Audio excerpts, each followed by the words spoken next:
Janranjana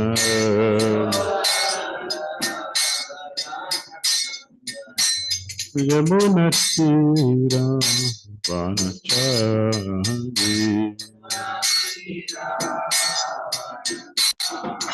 Yamunatira Vanachari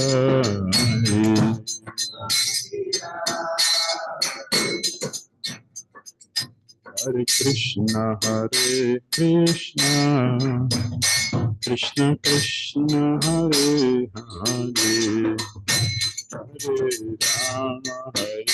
Rama, Rama Rama, Hare Hare,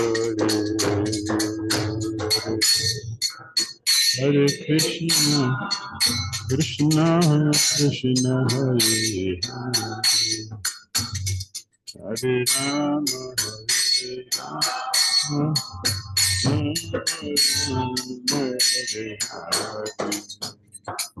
Hare Krishna, Hare Krishna, Krishna Krishna, Hare Hare, Hare Rama, Rama Rama, Hare Hare, Hare Krishna, Krishna Krishna, Hare Hare, Hare Rama,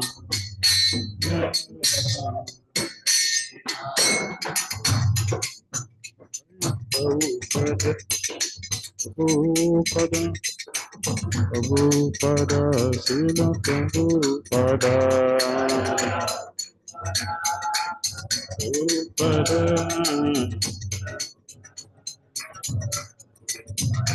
Jaya Prabhupada, Jaya Prabhupada, Prabhupada, Srila Prabhupada.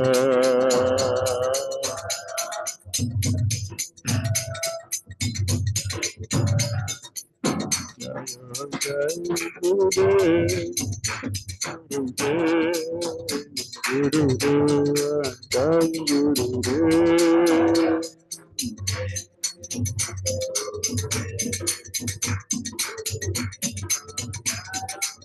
Jai Gora, Hari Go, Hari Go, Hari Go, Jai Gora, Hari Go,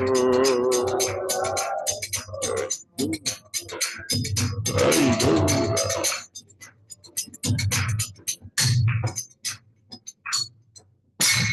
Jayam Vishnupat Paramahamsa Pariyura Jagacharya.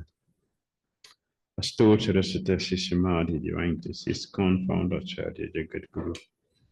AC Bhakti Vedanta Swami Srila Prabhupada Ki Jai. Jayam Vishnupat Paramahamsa Pariyura Jagacharya. Astochara Sita Sishamadi, Divine Bhakti Siddhanta Saraswati Thakur Prabhupada Ki Jai. Ananda Guri Vaishva Vrinda Ki Jai. Namacharya Srila Haridas Thakur Ki Jai.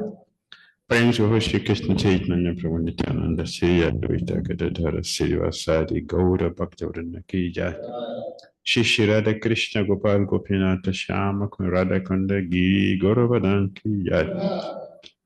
Vrindavan Ki Jai. Mathura Ki Jai. Navadvip Ki Jai. Jagannath Puri Dham Ki Jai. Jamuna Mai Ki Jai.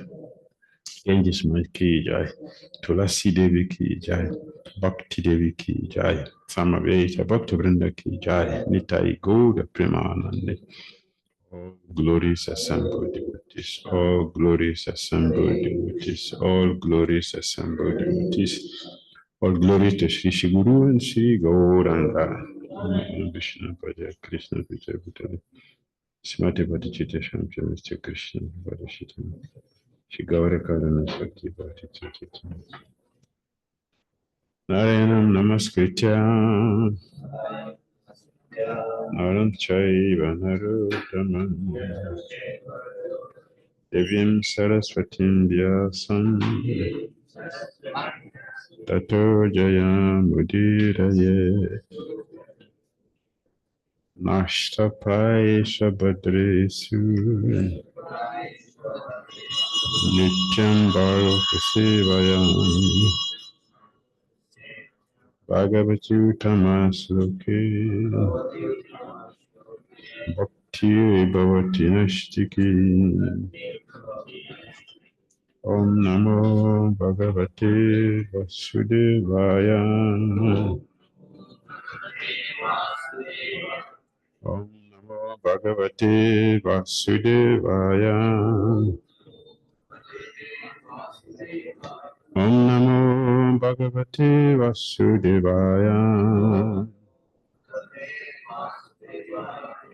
Om Gyana Timirandasya Gyanandana Salakaya Chakyurunmilitam Jena Tashmai Shri Gurave Namaha Sri Chaitanya Manobhishtam Sapitam Jena Bhutale Swayam Rupa Kadamaham Dadati Swapadantika Vandeham Sri Gurun Sri Yuttapada Kamalam Shri Gurun Vaishnavanscha Shri Rupam Sagrajata Sahagana Raghunathan Vitam Tam Sajiva Sadvaitam Savadutam Parijana Sahitam Krishna Chaitanya Devam Shri Radha Krishna Padan Sahagana Lalita Sri Visakan Vidamsa He Krishna Karuna Sindhu Dinabandhu Jagatpate Gopisa Gopika Kanta Radha Kanta Namastuti Tapakanchana Gaurangi Radhe Vrindavaneshwari Vrishabhani Sute Devi Pranamami Vanchakalpatarubhyascha Kripa Sindhuvyavascha Patitanam Vaishnavayo Namo Namaha Jai Shri Krishna Chaitanya Prabhu Nityananda Shri Advaita Gadadhara Sivasari Gaura Bhakta Vrinda Hare Krishna Krishna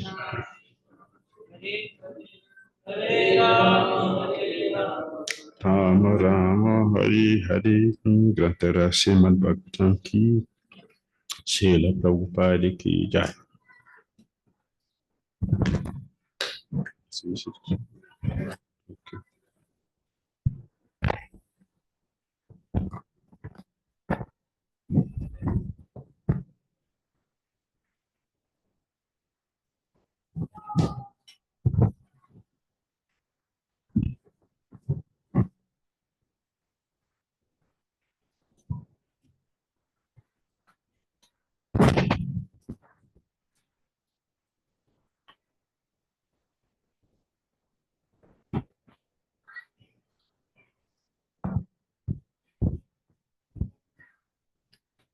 So we are reading from Srimad Bhagavatam, Canto 6, Chapter 4.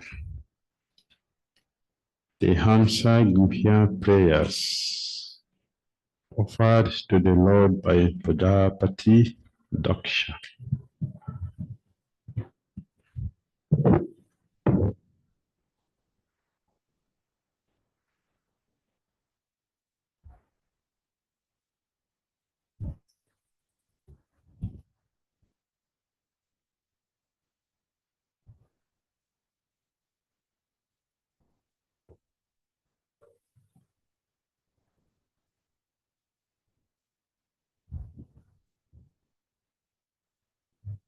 Daksha was given a service to populate the universe. Therefore, he did what is very important from beginning of every auspicious thing. Anything which is very auspicious has a principle which we see throughout the whole Vedic culture. What is that? What is the best way to start anything auspicious? What is the best way to start anything auspicious? Anything auspicious. Anything you want to get the best from it. How do you start it? Offering prayer. Chanting the holy names of the Lord. Chanting the holy name of the Lord. Begging for blessings. What did Daksha do? What did he do? Yes. Yes. Not only prayers, but he did austerity. Austerity invoked the blessing for him to have the potency to do something which is good. If you want to succeed for something without austerity, you cannot do it nicely. In history, the only person who attended a post without austerity is who? King Bena. King Bena didn't do any austerity before he assumed the position. But what happened to him? Disaster. Disaster.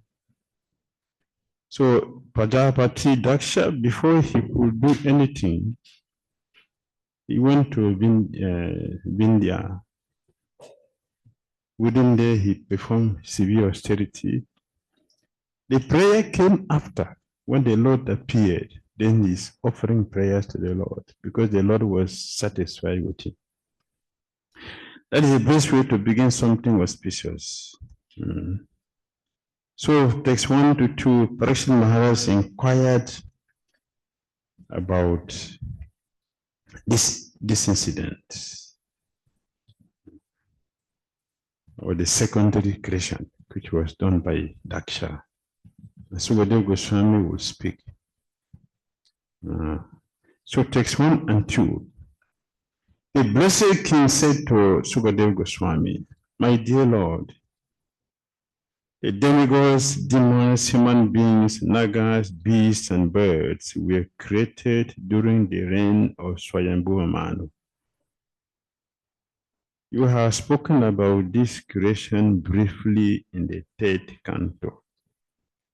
Now I wish to know about it elaborately. I also wish to know about the potency of the Supreme Personality of Godhead by which he brought about a secondary creation.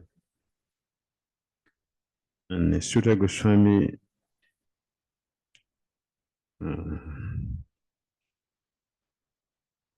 praises the reply. He glorified it. Because the question is about the Lord. And Sukadeva Goswami is going to speak something about the Lord, about his activities.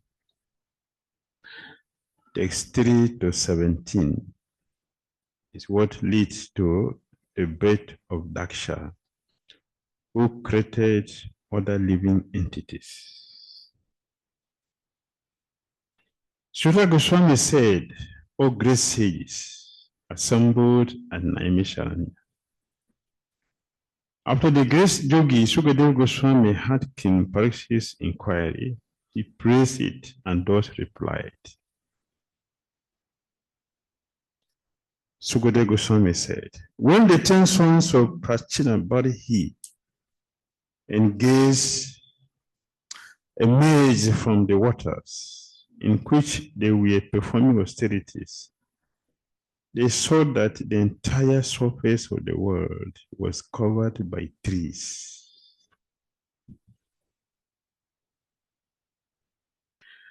King Prachinabhadhi said,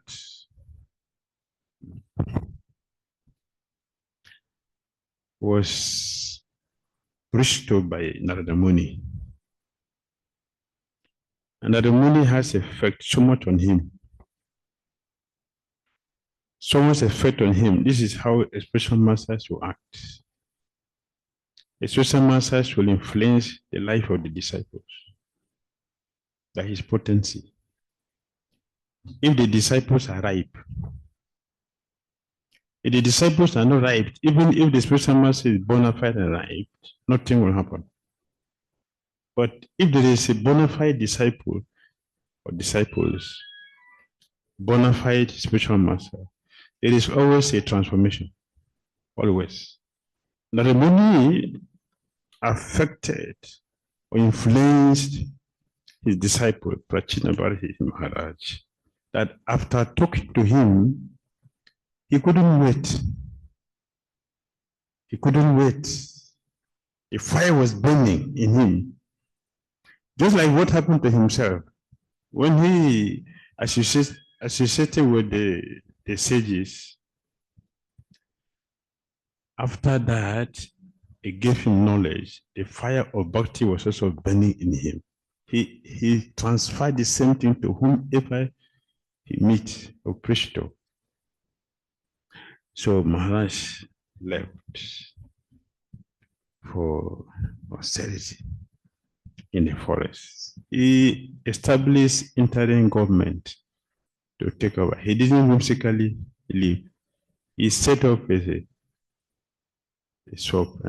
committee to rule until the next government would take over.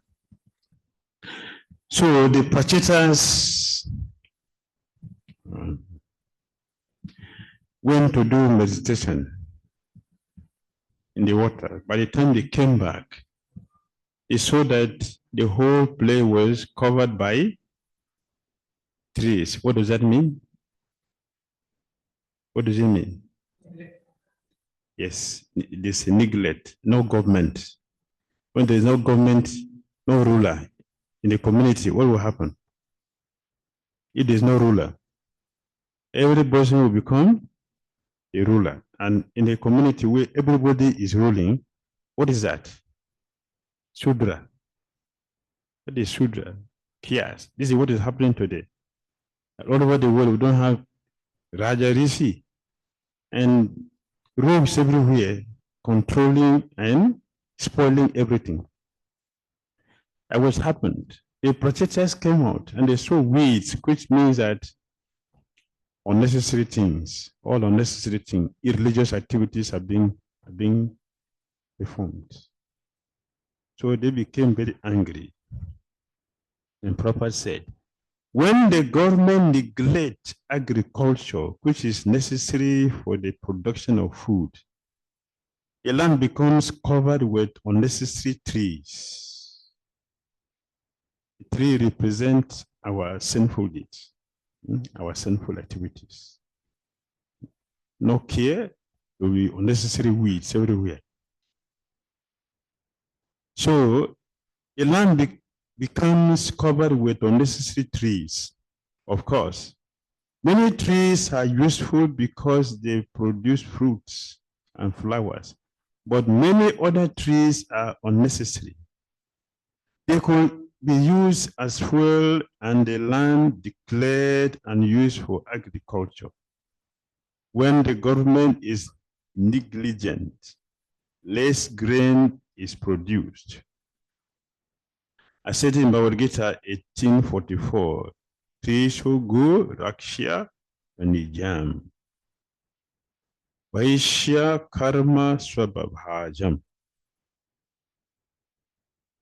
The proper engagement of Vaishyas, according to their nature, are to farm and to protect cows.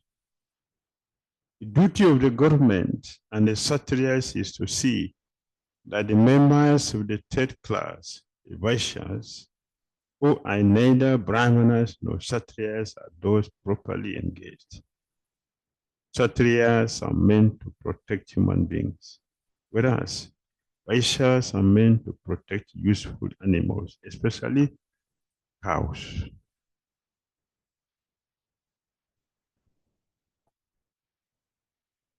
The protesters were angry at the trees. This text 5. Because of having undergone long austerities in the water, the protesters were very angry at the trees, desiring to burn them to ashes. It generated wind and fire from their mouths.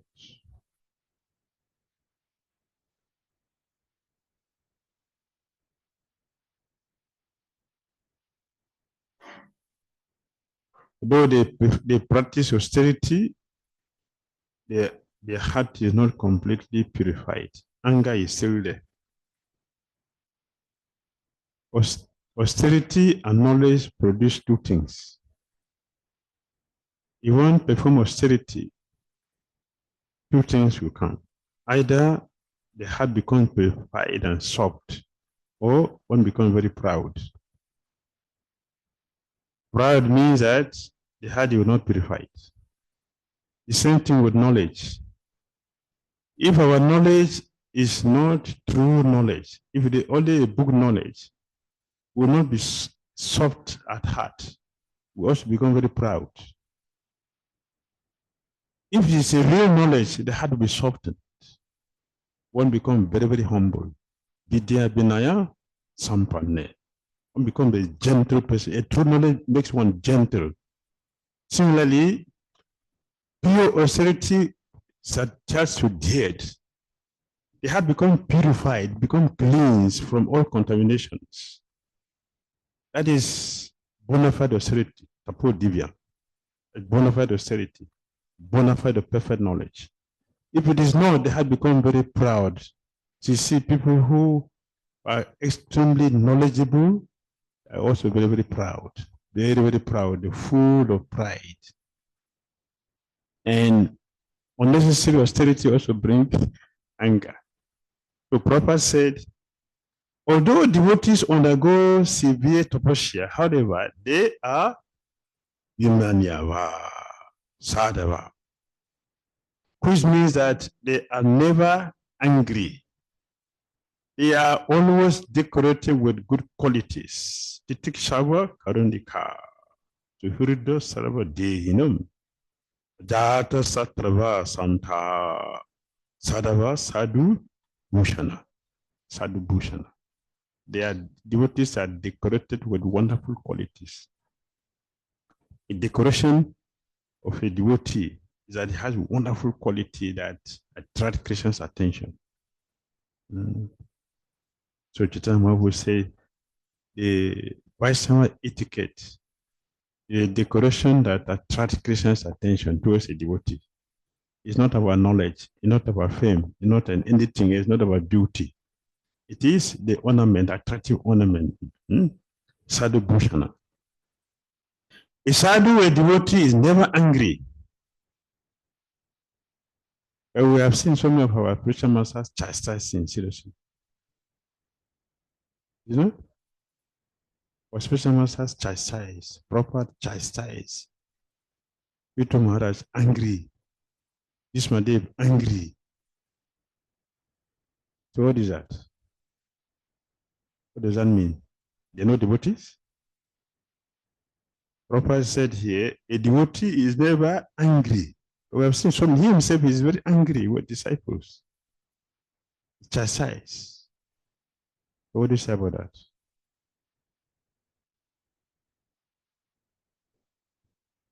For the services.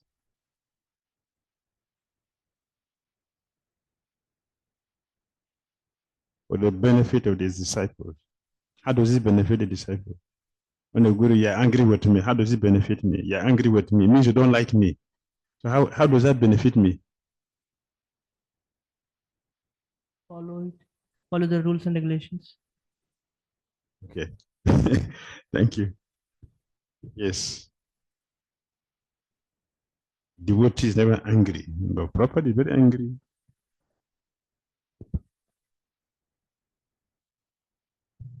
How is that? Guru never chastise you? Have you been chastised? Many times. So is he a devotee or not a devotee? Prabhupada said a devotee is never angry. Yes, tell me. When somebody becomes angry, we also understand the gravity of the situation. It's something we have done wrong. Very good. Never Yes. angry for one's own purposes.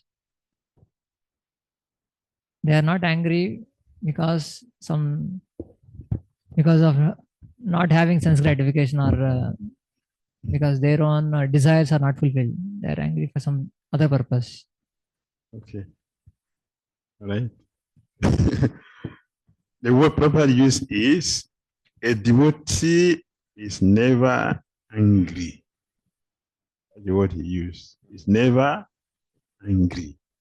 So my question was, he is chastised many times disciples, and Prabhu confessed, I also have many chastisements. So they are not devotees? That was my question. Yeah, gave me answer, but I still need something more. Huh? Say it. Is there a spiritual anger? Means All right. The on spiritual transcendental anger. platform. This is our language. Anger is our word. They are not angry. It is their love. It's a love for the spiritual master, not angry. We may see that is our language. That we understand anger. When someone is talking, oh, it's angry. But it's not anger. That is the law. If they don't do this, means that they don't care for it, they don't love us. And we cannot learn. So it is not anger. It is their love for us, and it is for purification. When we are chastised for doing something wrong, we get purified. So how is that anger? Anger will contaminate. Anger doesn't purify. Contaminate. Even the person who's angry becomes contaminated. The environment also is saturated with passion. So it's contaminated. But when a pure devotee chastised, it looks like anger. It is love. Therefore, the environment is purified. The person chastised is purified. It is their love. It is true that they don't get angry. Actually, the real future of devotees who undergo tapasya, austerity, is forgiveness. Although a Vaishnava has sufficient power in tapasya, he does not become angry when put into difficulty. Haridas was angry. Haridas, was he angry? Haridas Thakura. He was put into difficulty, but was he angry? No, he wasn't. He wasn't. But he chastised also. He chastised when he was speaking to the Qazi and the Nawab. He used very harsh word for them. Because, oh, he's angry. But he's not. This is their love. Vaishnavas must meet many opponents while preaching the glories of the Lord. But Sister Mahaprabhu recommends that they not become angry while preaching. He himself became angry. He himself became very angry with Mother. Not only anger, want to kill him. So this is pure love. And what was the result? They all got delivered. All of them got delivered. All their sins removed completely, and they were made pure into pure devotees. So those engaged in preaching the glories of the Lord should be humbler than grass and more tolerant than a tree. Then they can preach the glories of the Lord without difficulty. Those who are really angry cannot preach Krishna consciousness. They cannot preach the Krishna consciousness because they don't have the purity to affect the people whom they're preaching to. Because we are not going to meet with what we are expecting. Glory is all over. It's not possible in this material world to meet with that. Nobody is exempted. Even the Lord himself, Lord Krishna, Chaitanya, Ramachandra, all of them, but all the pure devotees who came here, they got harassed by people whom they wanted to help. But because they have no anger, they were able to convert us to become pure devotees. Because that is what they have in the heart. What they have in the heart, what you have in the heart, when you are preaching to people, what you have in the heart will be transferred to the people. If we're not convinced about Christian consciousness, we're preaching to people, our faithlessness will be transferred to people who are listening to us. Not Christian consciousness, because that is not what we have in the heart. The pure devotees, they have Christian consciousness in the heart. Therefore, they transfer that to people. Even when it seems like harshness. Proper use the word rascal. For people become devotees. Rascal, but they become devotees by using that harsh word. Everybody will not use that word. What is their purity? What is their purity? Because they don't have purity in their heart. They can't transfer that to whoever listens to them. But proper transfer the purity to people that using the word rascal to yes, it's true. They become pure devotees. That is how the movement is going today. Because they have purity, they are transferring that to people. The Prachetas were not completely purified from the austerity. Therefore, they were angry. They were angry and they wanted to burn down the trees, which was not approved. Text 6. 6 to 15. Some Dev, some Maharaj spoke with Prachetas with sympathy. He spoke with them with sympathy. You see, sympathy, what is in his heart. That's the way he spoke to the Prachetas, and they were affected. This is what we're saying. They got affected by sympathy in his heart. So, my dear King Parikshit, once home, the king of the trees and predominating deity of the moon, saw the fire and wind burning all the trees to ashes. He felt great sympathy because he is the maintainer of all herbs and trees. To appease the anger of the Prachetas, some spoke as follows.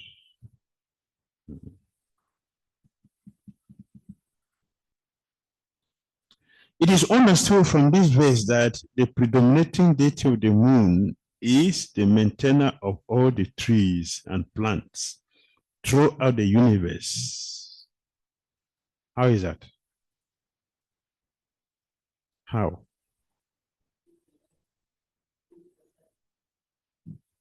Six rasas. Yes.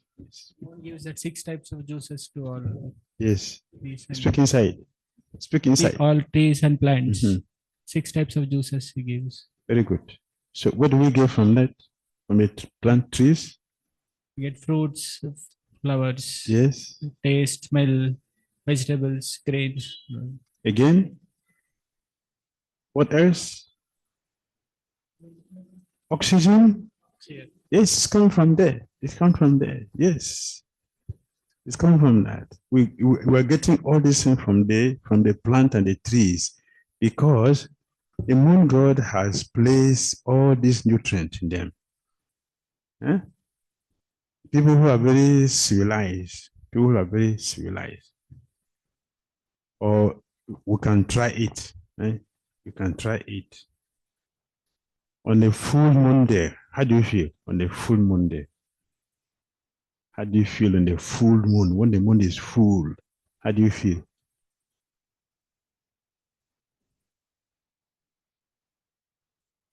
Yes. It is agitating the sense of we are disturbed. Even though, you see, the ocean is immovable, but the moon can move the ocean. The moon can agitate the ocean by the power it has. And if we stay under the moon, you get refreshment. The mind will be very, very cool. The mind will be cool. Do you remember the prostitute who came to Haridas? What time he came? Not the one that, not the first one, the second one. The second one. What time she came? Yes. When the atmosphere was very peaceful, the moon was full. What time Krishna did Rasa dance? Rasa dance? Full moon. Full moon. Why full moon? It facilitates your senses, either for Krishna consciousness or for non-sensing, if you're devotee. So they have a purpose. The trees, the plant, they have purpose, which is maintained by the moon. Therefore, the moon god told them not to do this, even though the whole place was covered with trees.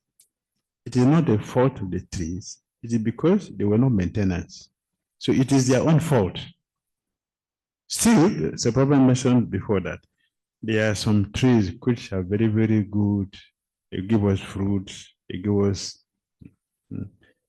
flowers. So we cannot destroy them, except trees that doesn't bear fruit, no flower. Those trees give distress. Those trees give distress. Fruit trees do not give distress. They are auspicious. They should be kept. It is due to the moonshine that trees and plants grow very luxuriantly. Therefore, how can we accept the so-called scientists whose moon expeditions have informed us that there are no trees or vegetation on the moon? That means that they don't go there.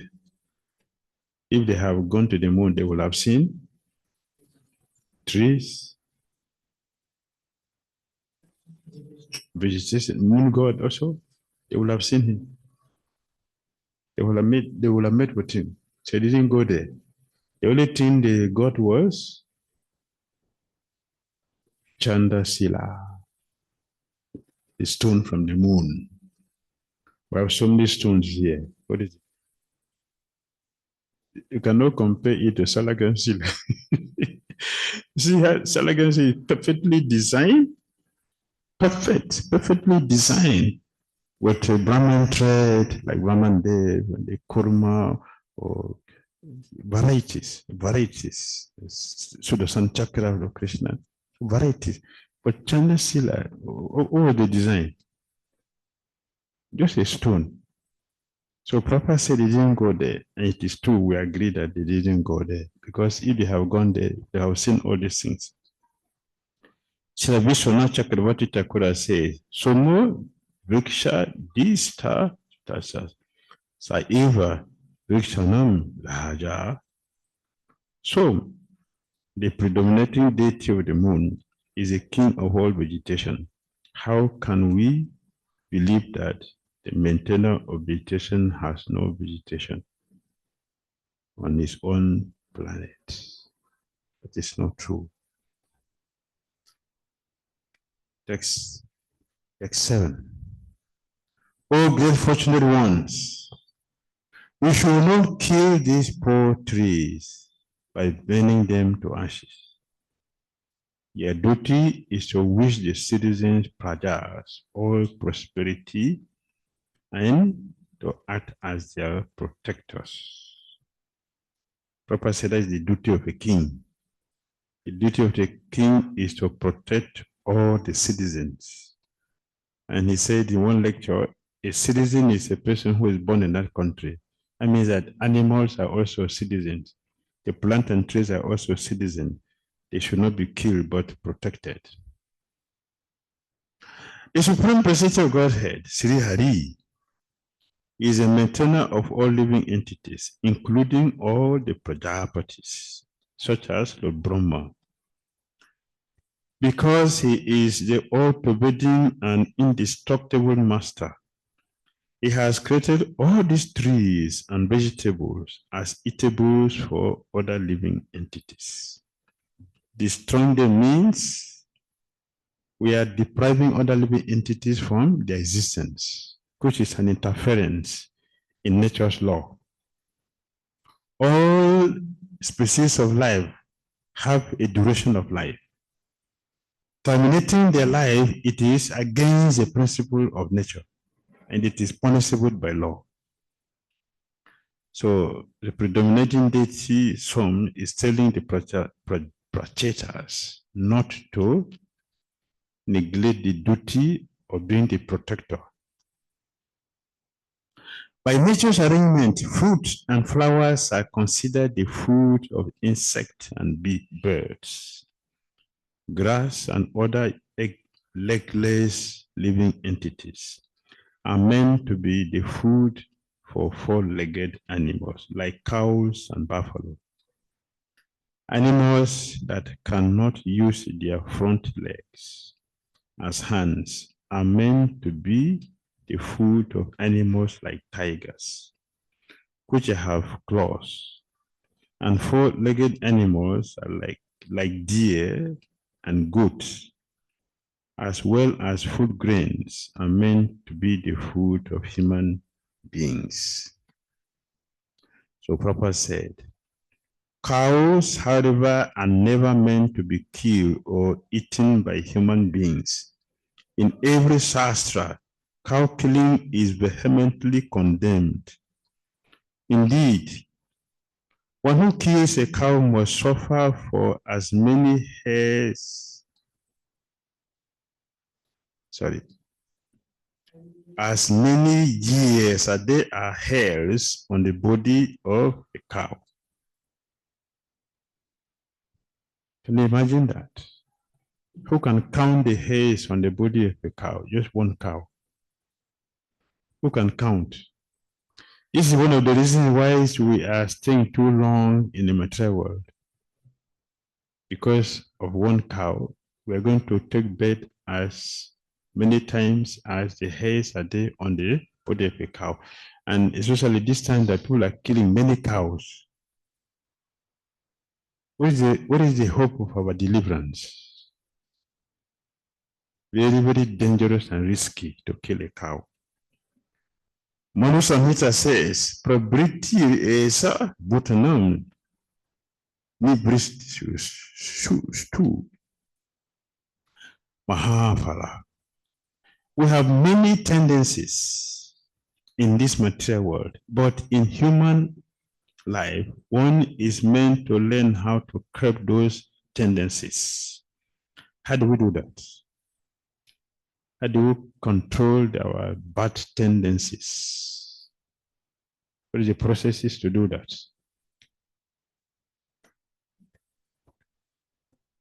Christian consciousness. Christian consciousness is broad. When you say Christian, it is broad. How do we break it down? Agree. This Christian consciousness, that is the principle. The component of Christian consciousness. What are the components of Christian consciousness that will help us?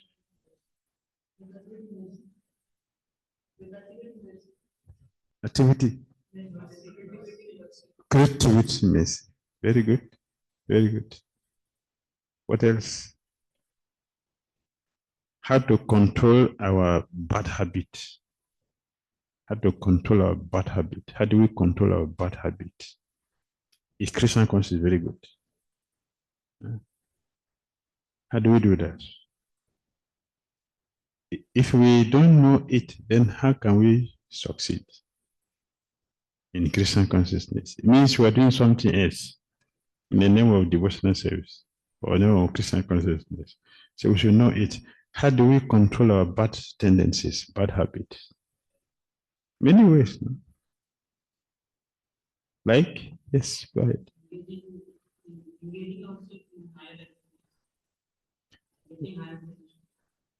Engage ourselves in good activities like chanting, very good. Chanting. Oh, okay. We're working very early. Working early. We're 13 minutes late for 13 minutes late for today. So we should start by 3. We started by 3:30. What was the reason? What's the reason for coming late? Huh? Eating heavy feast.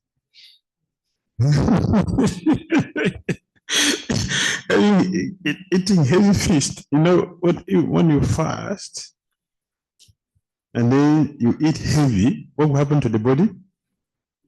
The body will be weak. The body will be very weak. So we cannot control the senses like that. We cannot control our bad tendency if we do like this. If we want to control our bad tendency, then we should be prepared. When you fast, don't eat heavy food at once. Take something light first. After some time, then you can gradually eat. Otherwise, the body becomes very heavy and we sleep. That's why we came late. From heavy feast. So we cannot control our bad tendencies like that. So we need to do it gradually. Don't listen to the mind.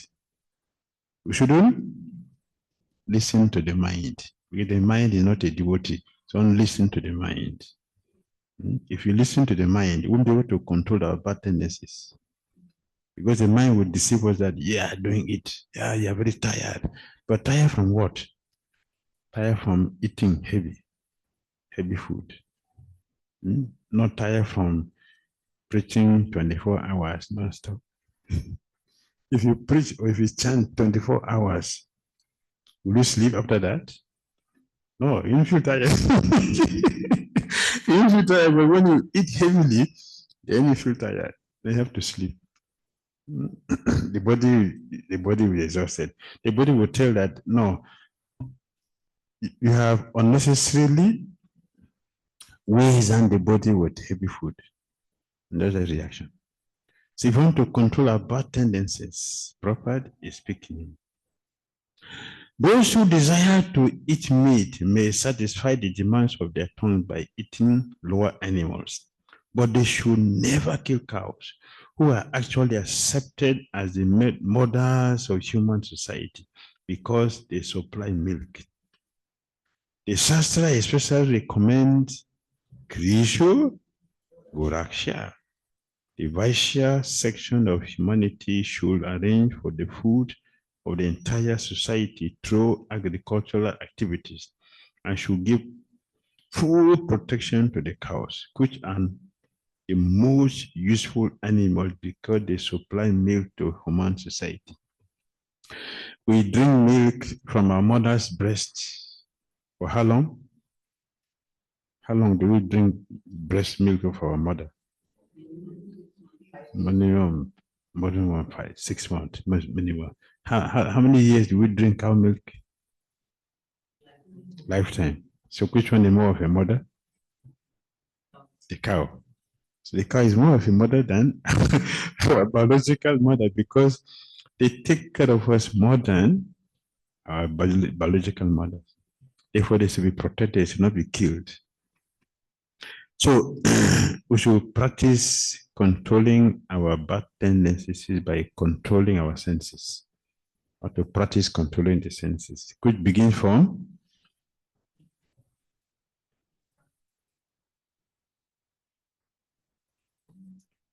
if you want to control our senses, what does it begin from? The mind, not the tongue, the mind.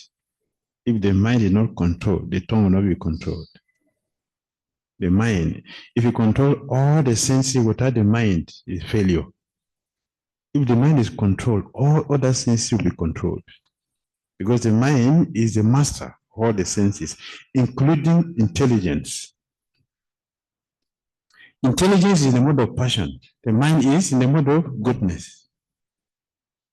So even the intelligence is supposed to control the mind, but the mind is so strong that sometimes it controls intelligence. Purport said that Bhagavad Gita 6:39. Purport. The mind is stronger because it's in the mode of goodness. And intelligence is passion. Okay. Oh, pure-hearted ones, your father, Prachinabhari, and the Supreme Personality of Godhead have ordered you to generate population. Therefore, how can you burn to ashes these trees and herbs, which are needed for the maintenance of your subject and descendant? if you create population and then how are they going to be maintained?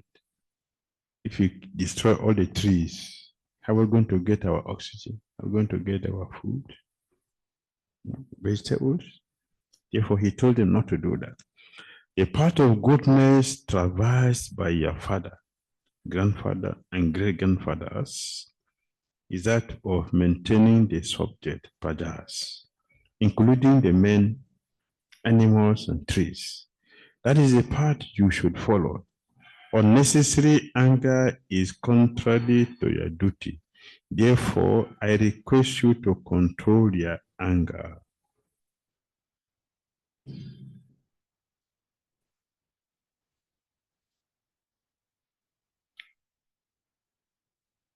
The modern democratic system cannot be exalted in this way because the leaders elected strive only for power and have no sense of responsibility. In a monarchy, a king with a prestigious position follows the great deed of his forefathers. Thus, Som, the king of the moon, here reminds the protectors about the glories of their father, grandfather, and great-grandfathers. As the father and the mother are the friends and maintainers of their children, as the eyelid is the protector of the eye, as a husband is the maintainer and protector of a woman, as a householder is the maintainer and protector of beggars, and as the learned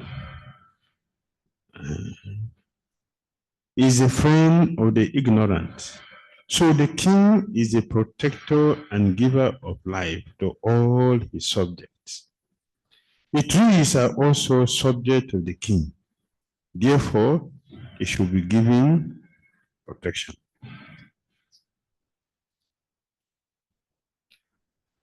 Yes. Thus, although the parents are directly responsible for the protection and maintenance of the children, the duty of the king is to see that all parents do their duty properly. Similarly, the king is also responsible for overseeing the other protectors mentioned in this verse. It may also be noted that the beggars who should be maintained by the householders are not professional beggars, but sannyasis and brahmanas to whom the householders should supply food and clothing. They are not common beggars. These are sannyasis, brahmanas who are engaged in preaching work. They should be maintained by householders. Brahmacharis, brahmanas, and sannyasis should be maintained by householders. That is how also they got their own purification from their contaminated activities. They get purified by this. So in other words, the householders taking care of sannyasis, brahmanas are not doing good to sannyasis and brahmanas. They're not doing them good.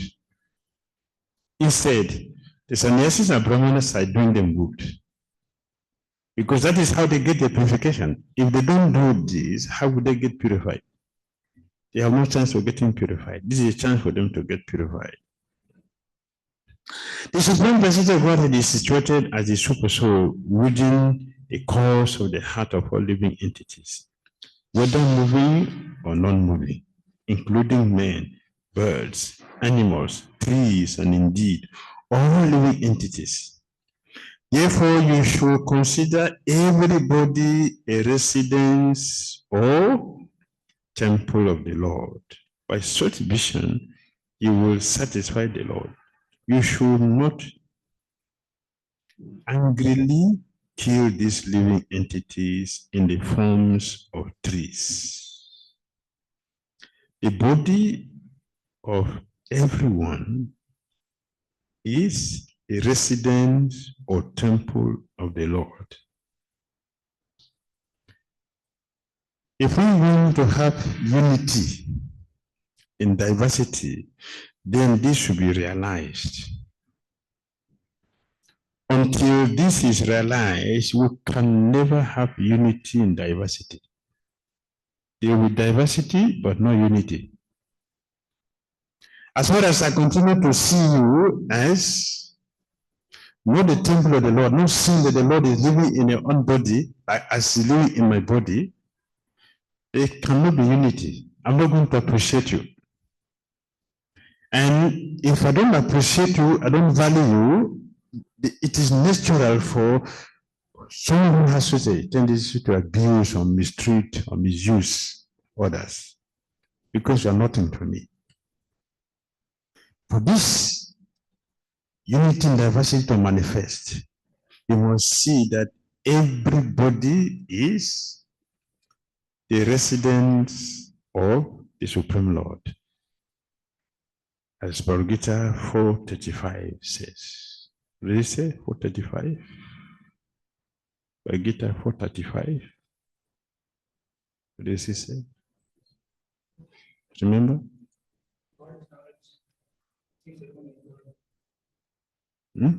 Yes, 4:35. Use the mic. Use the mic.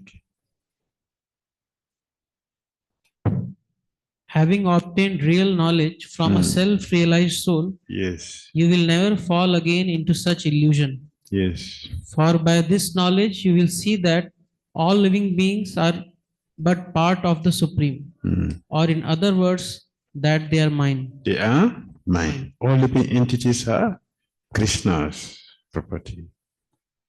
If you don't see this, that all living entities, Krishna is residing. If you don't see this, we will never have unity in diversity. Diversity will continue. If you don't see that the Lord is residing, this is the residence of the Lord. The Lord is residing here. We will continue with diversity, no unity. For unity to take place, this must be realized. And that is the sign that one has knowledge. 34, I request we should approach a Tattvadarshi. So how do I know that I have approached? I have submissively make inquiry, and then I say, how do I know that? He will give me knowledge. Then how do I know I have the knowledge? Now I have realized that all living entities are Krishna's parts and parcel in reality. Then we have knowledge. Our attitude towards everything will be different. How we relate with everything will be different. How we treat everything will be different. Because now we have knowledge to see what we were not seeing before. This is true knowledge. As you mentioned before, true knowledge makes one humble. So pure devotees are very respectful to all living entities because they have their own understanding. They know this in reality. Therefore, they respect all. When he inquires into self-realization and subdues his powerful anger, which awakens suddenly in the body as if falling from the sky, transcend the influence of the mood of material nature. One is always a servant of lusty desires, anger, greed, illusion, envy, and so forth. But if one obtains sufficient strength in spiritual advancement, one can control them. One who obtains such control will always be transcendentally situated, untouched by the mold of material nature. We always ask,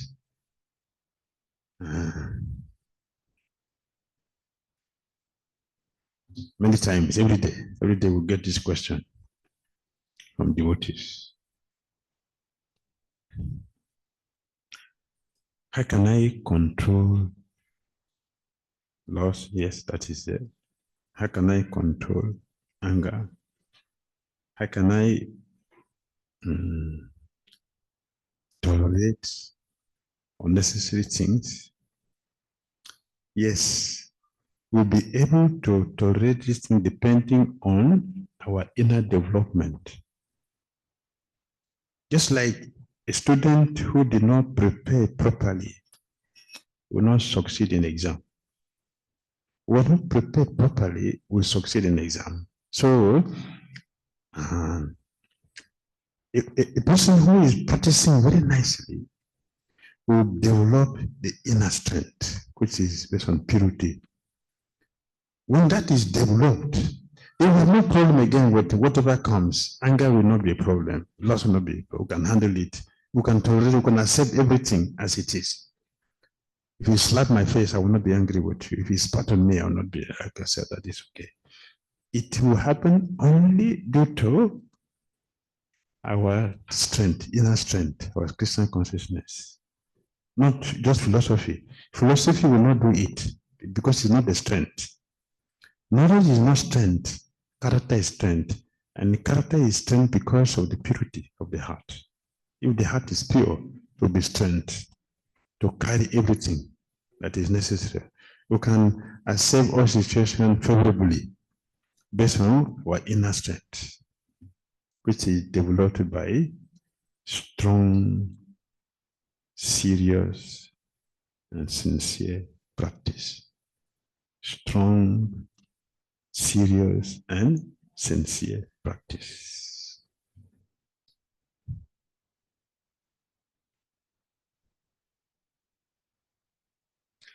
By engaging one in devotional service, the Krishna consciousness movement keeps one always transcendental to anger, greed, lust, envy, and so forth.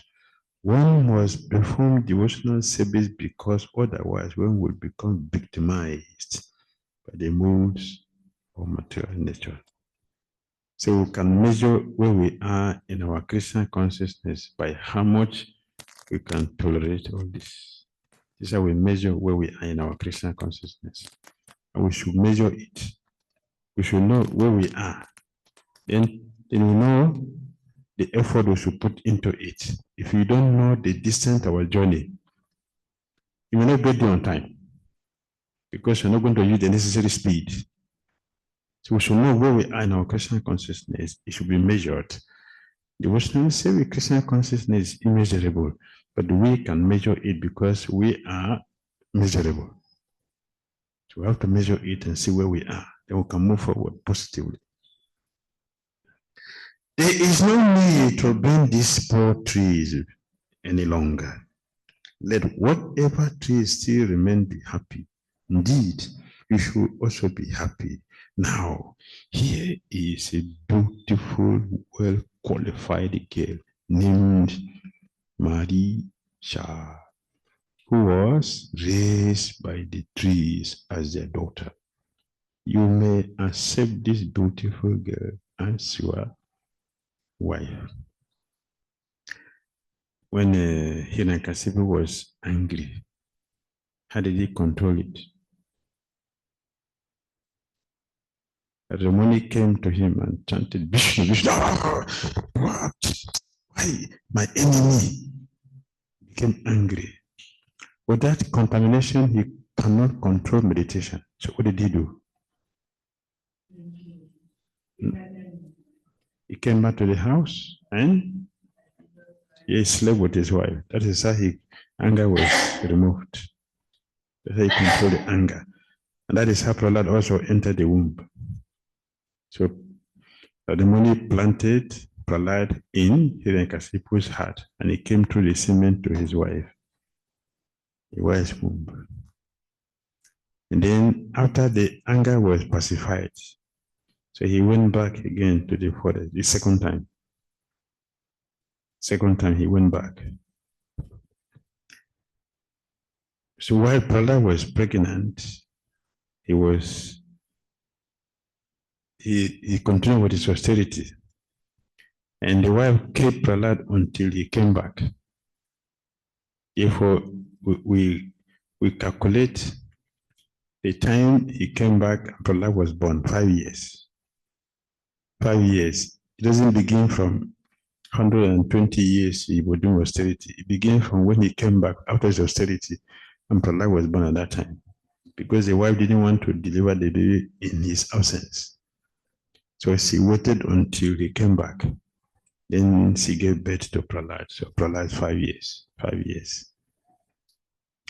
So Marisha has been given to the Prachetas to control their anger, to pacify them. 16 to 19, the Prachetas marry Marisha. 16 to 19. So then Goswami continued, my dear king, after those pacifying the Prachetas, so the king of the moon gave them the beautiful girl born of Pramlocha Apsara. And this Pramlocha Apsara, the Prachetas owned the seats Pramlocha's daughter, and who had high, very beautiful hips, and married her according to the religious system. Pramlocha. Pramlocha is mentioned in Apsara, is not the Apsara like we get in the heavenly planet. Pramlocha came from Krishna himself. Because after Hiranyakashipu was killed, and along with some others, there's some who fled out of fear on the second day. So those who fled, they went to the forest, and two of them were two brothers,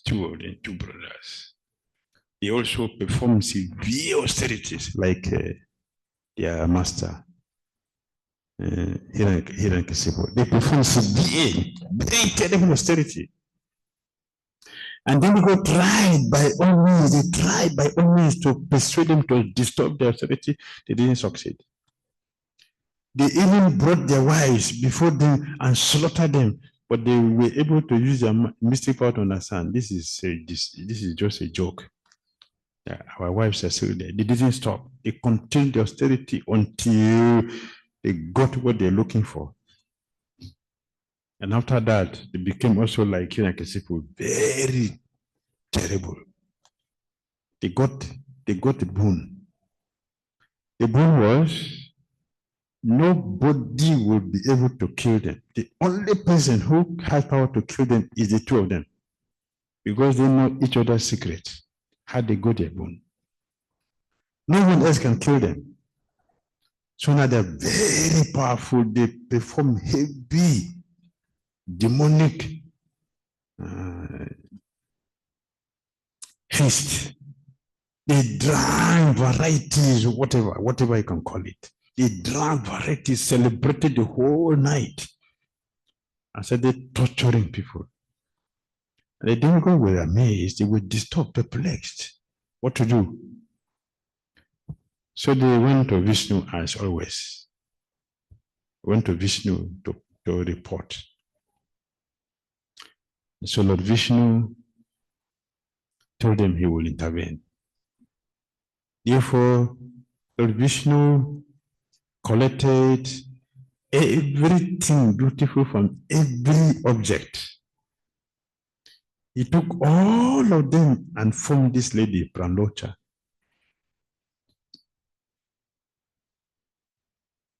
So apart from Vishnu himself, she was the most beautiful that time, most beautiful. And then he sent her to these two brothers. When he came to the two brothers,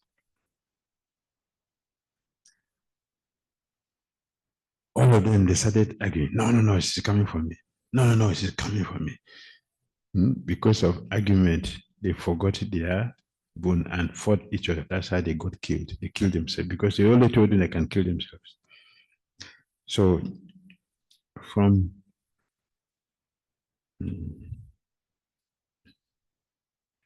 her, she begot this daughter. The progenitors all received from Locha's daughter, Marisha, and married her according to religious principle.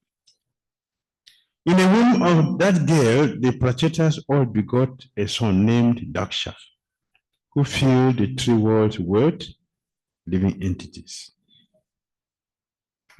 One of the qualities of Vaishnava is Daksha.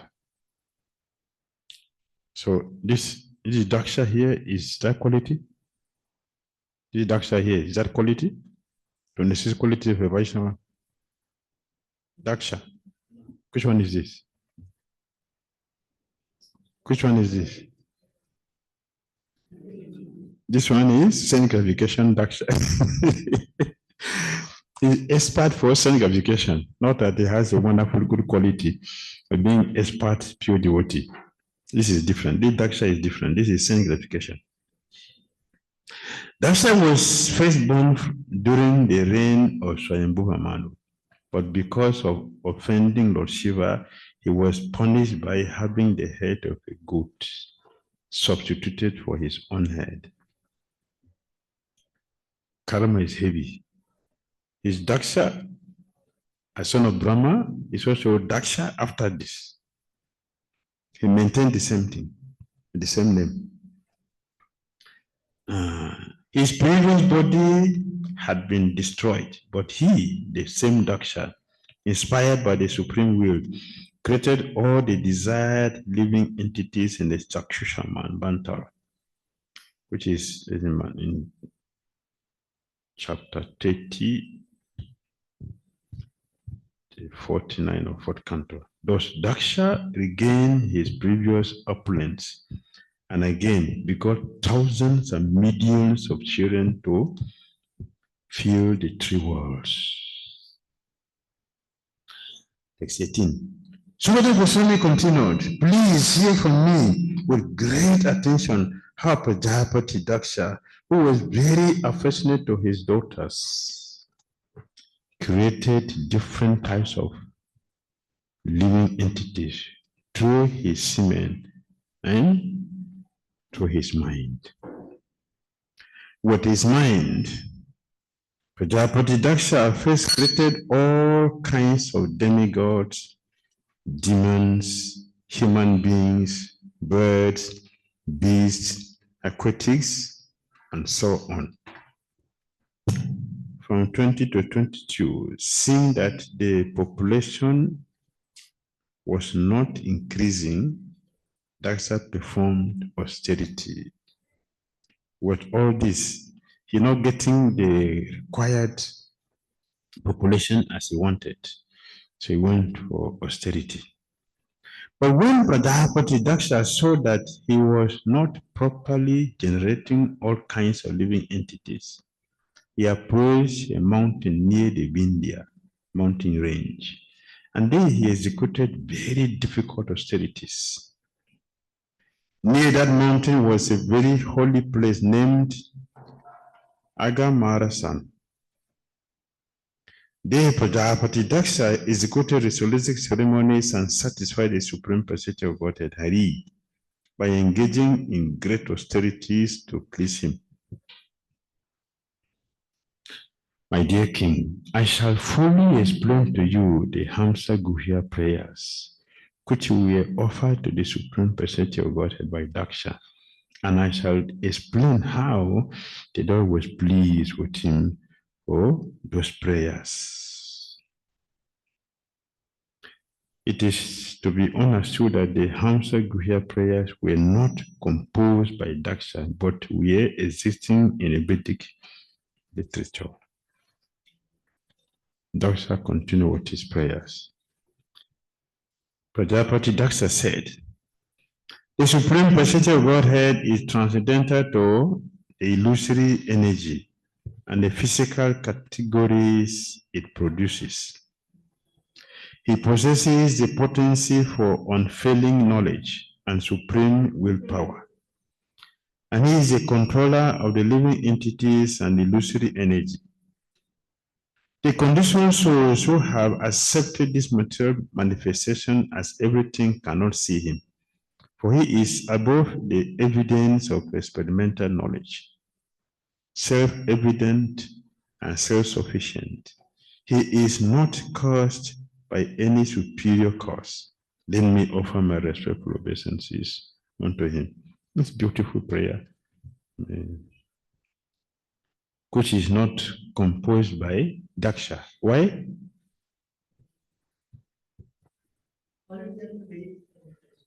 But why he didn't compose it? Why he's not one? Why he's not the one composing prayer? Generally, somebody composed it, but why he didn't compose his own prayer? He's using someone's prayer.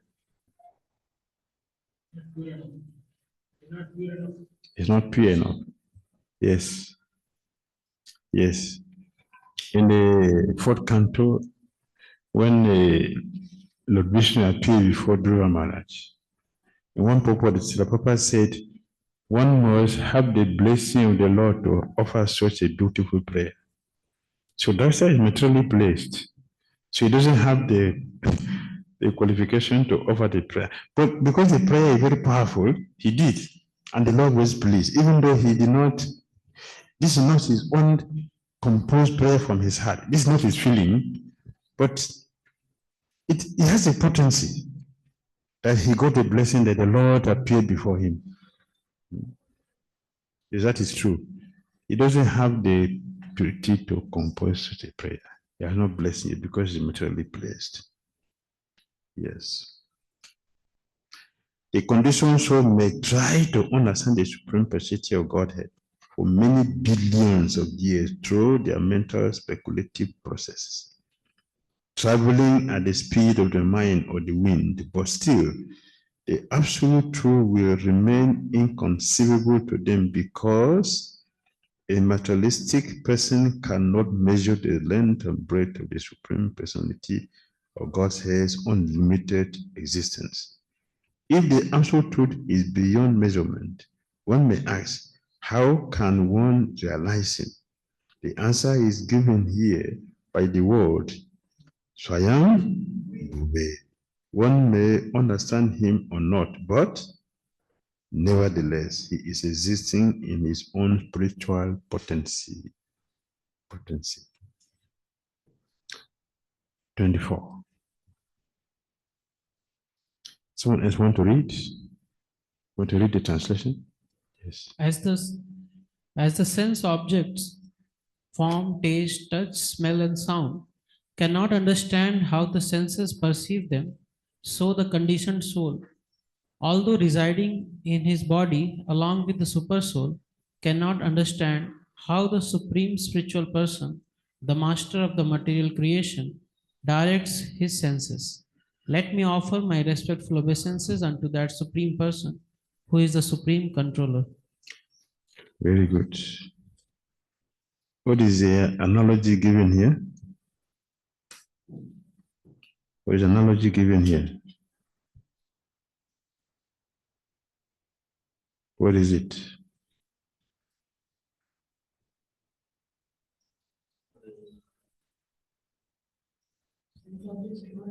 It is here. Read it. What is the analogy given here? Comprehension you can understand. You see?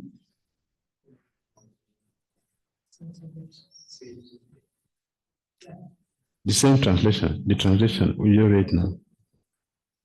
As the sense object cannot understand how the senses perceive them, so the conditioned soul, although residing in his body along with the supersoul, cannot understand how the supreme spiritual person, the master of the material creation, directs his senses. Very good. Very good. The supersoul is living what I say directly. And we have been saying it and hearing it all the time. It is not true that we have realized it. We have realized it, even though the symptoms are there. So similarly,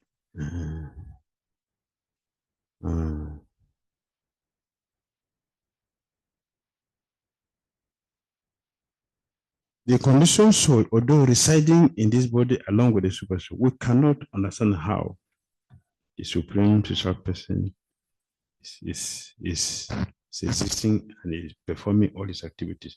Out of respect, now, Doctor, let me offer my respectful obeisances unto that supreme person who is the supreme controller. 25. Because they are only matter, the body, the life phase, the external and internal senses, the five gross elements, and the subtle sense objects cannot know their own nature, the nature of the other senses, or the nature of their controllers.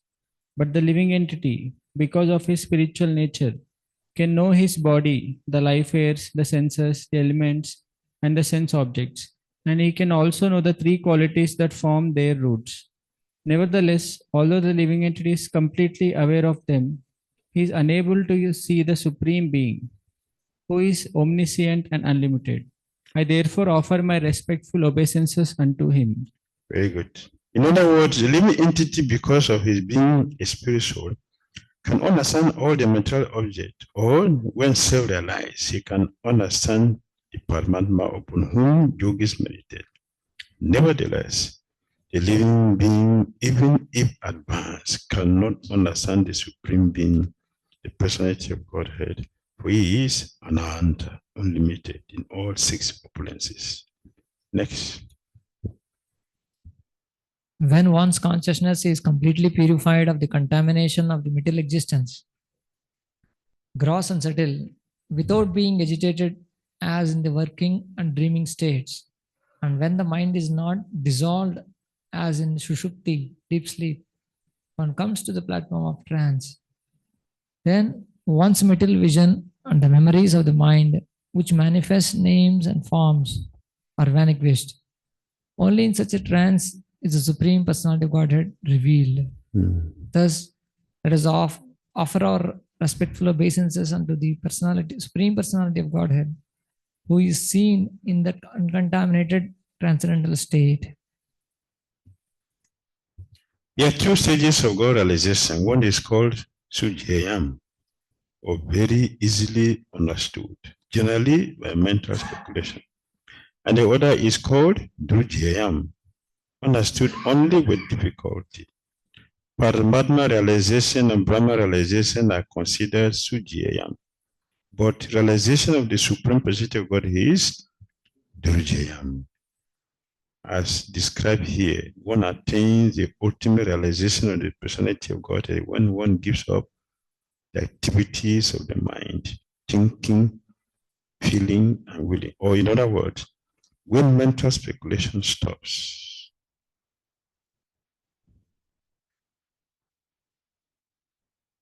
Yes, to understand the Supreme Personality of God is not an easy thing. That is why we don't see many people following it like others. It's very, very difficult. And it's meant for people who are extremely fortunate. Only when one is very, very fortunate will take to Krishna consciousness.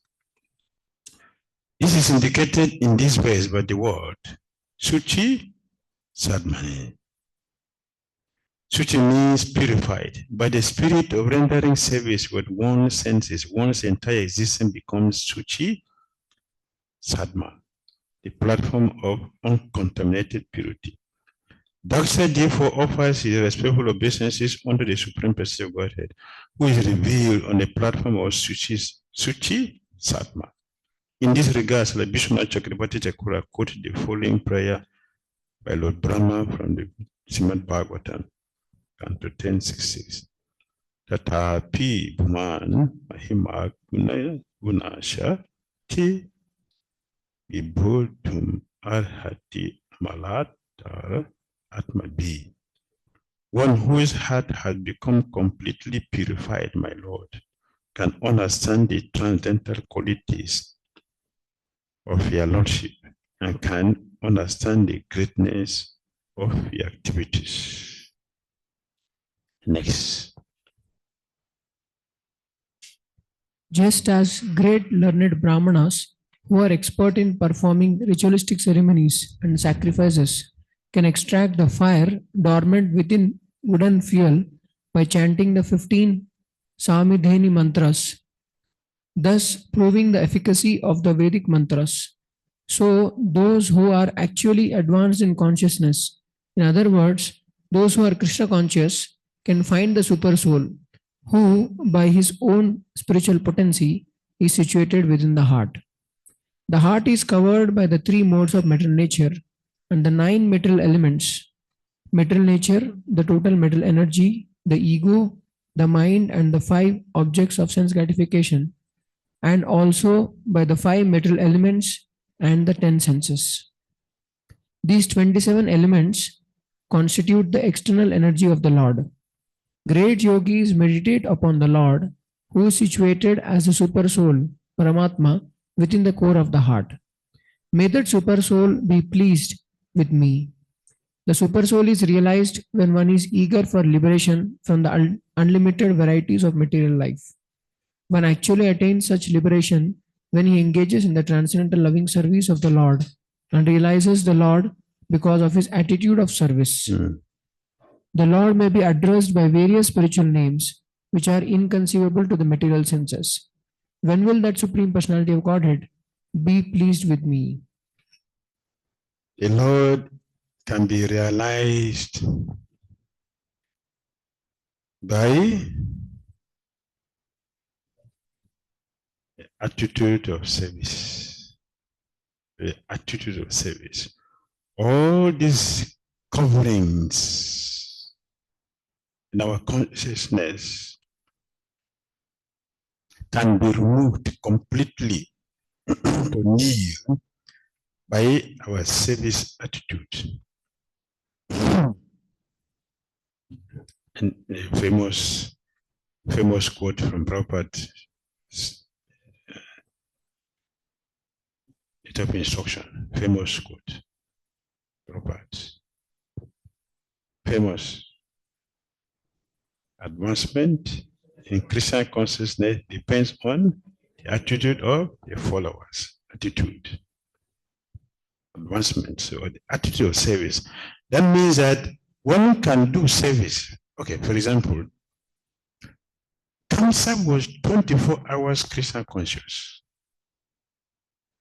What was wrong with his meditation? Kamsa. Unfavorable attitude. Sisupal think of Krishna 24 hours. Sisupal. Kamsa. He thinks of Krishna 24 hours. What is wrong with their meditation? Something which we are struggling, we are trying to be there. Kamsa is already there. 24 hours is conscious. Even when he's sleeping, he thinks of Krishna. But his attitude is demonic. Therefore, his Krishna consciousness is condemned. The attitude, very important attitude. If we don't have a positive attitude towards Krishna in our devotional life, we will not be able to make it. Why? Krishna is not attracted by anything. Is anything which we have that Krishna does not have? Anything? If you want to give something that is of a value, it's something that that person doesn't have it. If I have this and you give to me, what is that? But he gives something which I don't have. Ah, you gave me this? This for me? Oh, thank you. So what is it we can give to Krishna that Krishna will appreciate? He doesn't have it. What is it?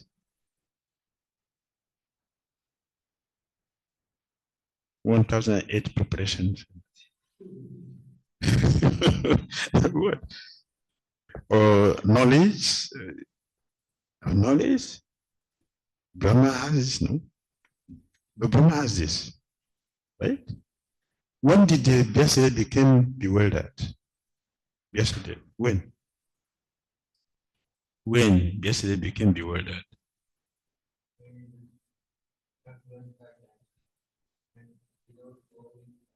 When? Yes. After he has given all these answers, is that a foolish person? He has knowledge. He has knowledge. After his compilation, such a great work he did. Yeah, illusion. Until Raymond came to remove that ignorance. I gave him the real thing. So, attitude is most important. Attitude. If you give something to a person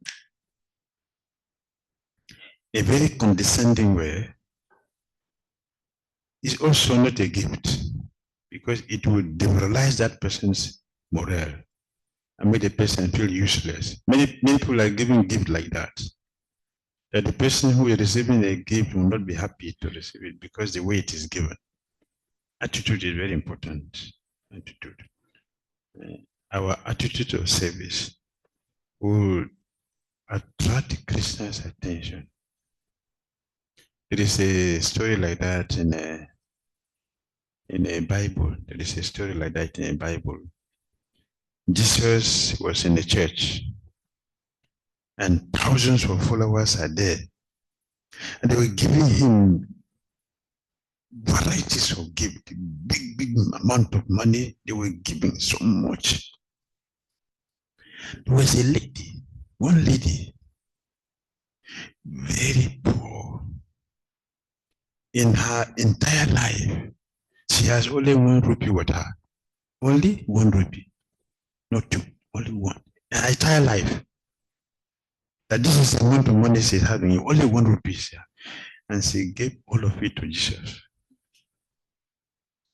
Jesus took that and showed it to the crowd.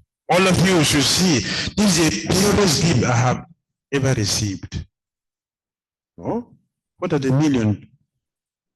What about the millions? Jesus didn't show the millions to them. He showed the 1 rupee. See, the best. What is the best in that 1 rupee? The attitude. That's the only thing she has in her life. She gave all without thinking, what will happen to me tomorrow? But some people, they get billions, millions. He didn't see it. One day we went on Sankirtan. And one devotee distributed only 5 books. And one other god brother, he distributed more than us. He did 45 books. And one did 5. When the result was announced, Gurudev was glorifying the one who distributed 5 books. And the one who did 45. Okay, what is this? I distributed 45 books. He didn't talk about me. 5. So Gurudev said, you have ability to do more.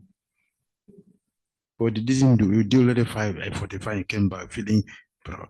But this one, the energy he put into this is more than the energy you put in there 45. Therefore, he's better. He got more purification than you. Attitude. Attitude of service. It's very, very important.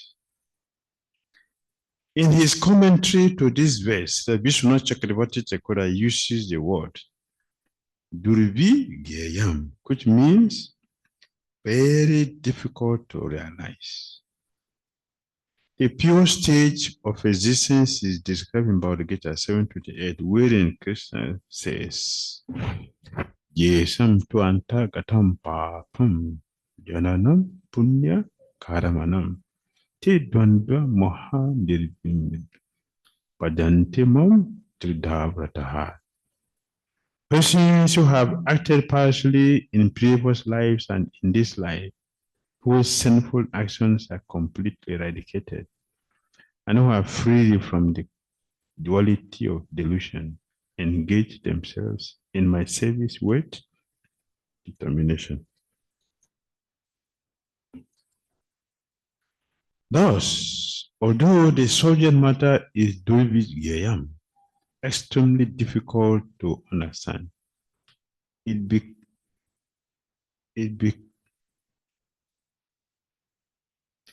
became easy. It becomes easy if one follows the prescribed method. Coming in touch with the Supreme Personality of Godhead is possible through pure devotional service, which begins with Sravanam Kirtanam Vishnu. In this regard, Vishnu Chakravarti Thakura quote a verse from Srimad Bhagavatam. Prabhista Karana Randrena Swanam Bhava Saruruham. The process of hearing and chanting enters the core of the heart, and in this way, one becomes a pure devotee. By continuing this process, one comes to the stage of transcendental love, and then he appreciates the transcendental form, name, form, qualities, and persons of the Supreme Personality of Godhead. 29.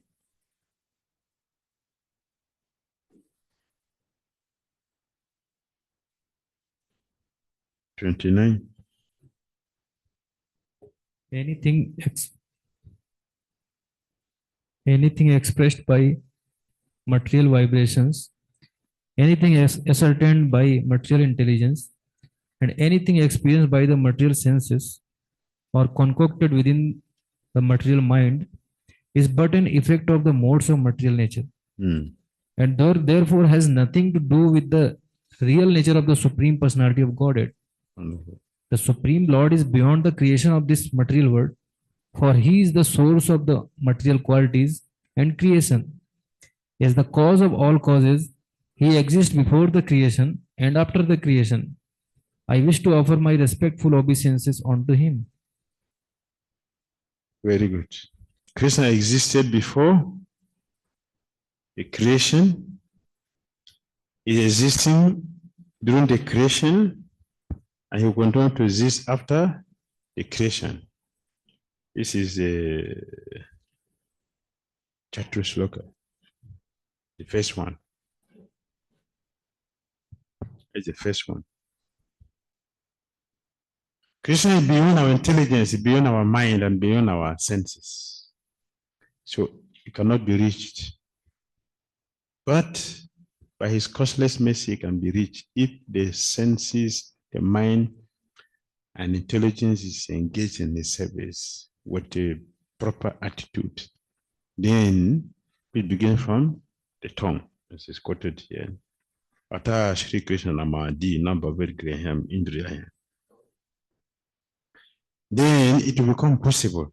Otherwise, it's not possible for us to get location by whatever, or concocted names. Krishna is beyond all this.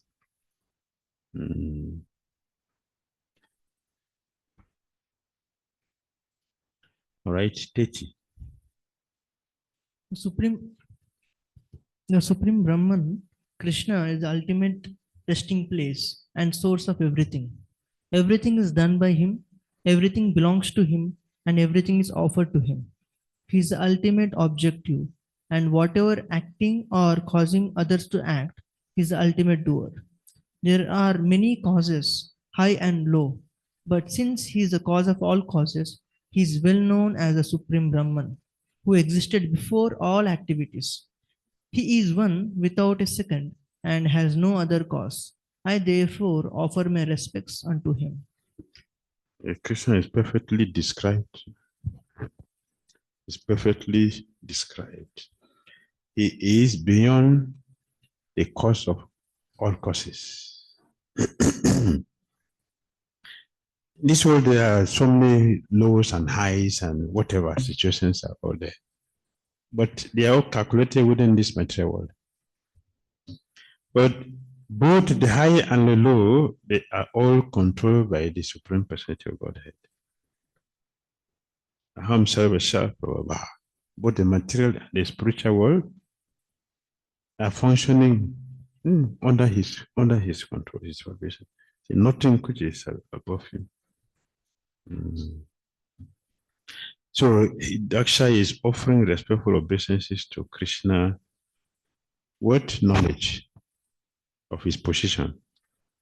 It's not a whimsical glorification. He has a reason for offering obeisances to the Supreme Personality of Godhead. Yes. The Supreme Personality of Godhead, Krishna, is original cause as confirmed in Bhagavad Gita, Aham Sarva Sha Prabha.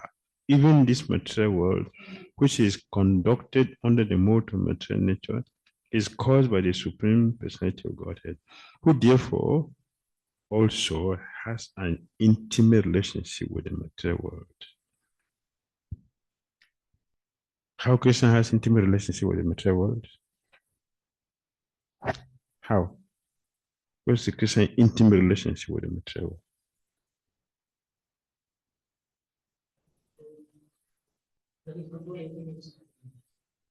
Okay, under his control, everything is happening. Intimate, it's mentioned the intimate relationship with the material world. Bahiranga Shakti, external. How is it intimately related? How is it related with the material energy?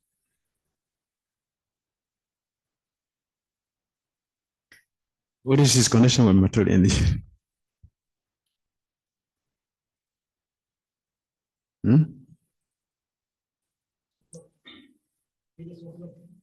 Yeah, he's a source. He's a source.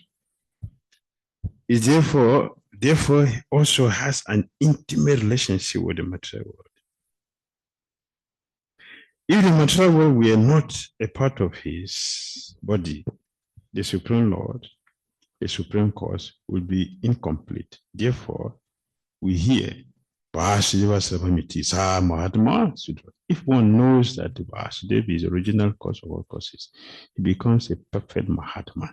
How Krishna is intimately related with material energy. Intimate, have close relation. He developed? Atom? Yeah, yes, it's in outside atom. Very good. Yes, he's there in the atom also. Adantarasa Paramanu Chayantarasa. He's connected, he's there. Yeah, inside and outside. Right? Krishna does not have direct connection with material energy.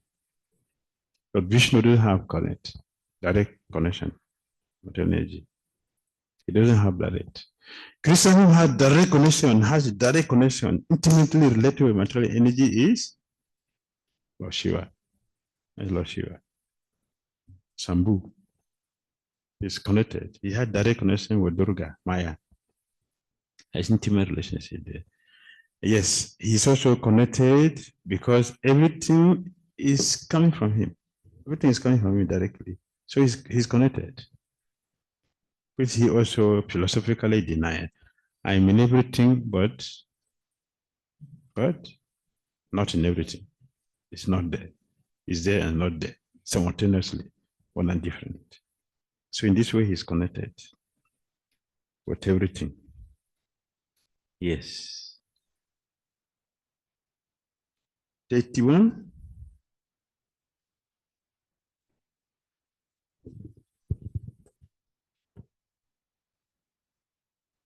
Let me offer my respectful obeisances unto the all-pervading Supreme Personality of Godhead, who possesses unlimited transcendental qualities, acting from within the cores of the hearts of all philosophers who propagate various views.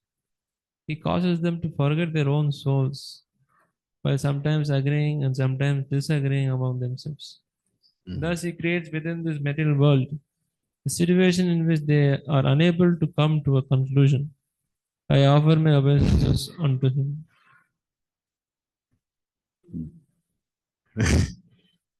Krishna created what? What Krishna created? He causes them to forget their own souls, while sometimes agreeing and sometimes disagreeing among themselves. Thus, he creates within this material world a situation in which they are unable to come to a conclusion. Who are they? Who are they? Philosophers? Only philosophers? Only philosophers? Mental speculation, the Gyanis. Yes. Do they agree with each other? They would never agree with each other. So Krishna is doing that. Why Krishna is doing it? Why Krishna is doing this? 15:15. Why Krishna is doing this? 15:15. 15:15. Why Krishna is doing this? 15:15. Continue from it now. Yes. Yes. That is a desire. They want to forget Krishna, so Krishna is giving them sufficient reason to forget him. Just like if you want to remember, he'll give us sufficient reason to remember him. So he's not just doing it. He's doing it by our desire. Our desire to come to him, not to come to him. So he gives all the facilities as we want. That is Krishna's nature. It's not a fault, but it's a nature.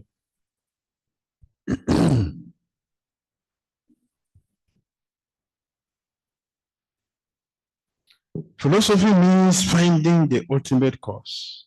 As Vedanta Sutra very reasonably says, Atatu Brahma Jigyasa. Human life is meant for understanding the ultimate cause. Devotees accept that the ultimate cause is Krishna because his conclusion is supported in all Vedic literature and also by Krishna himself, who says, Aham Sarvasya Prabha. I am the source of everything. Devotees have no problem understanding the ultimate cause of everything, but non-devotees must face many opposing elements because everyone who wants to be a prominent philosopher invents his own way. Therefore, disagreement. They are not studying to understand the Krishna, they are studying to argue, want to establish their supremacy. Therefore, Krishna gives them the sufficient reasons to do that. Sukadeva Goswami said, Canto 2, Chapter 1, Text 1. Remember? 2111 or 212? Do you remember? Check. What did it say? Sukadeva Goswami said. Canto 2, Chapter 1. 2111. 1, 2. 1 and 2. Or 1. Use the mic. Use the mic.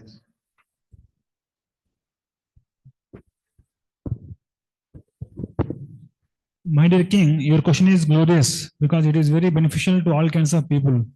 The answer to this question is prime subject matter for hearing, and it is approved by all transcendentalists.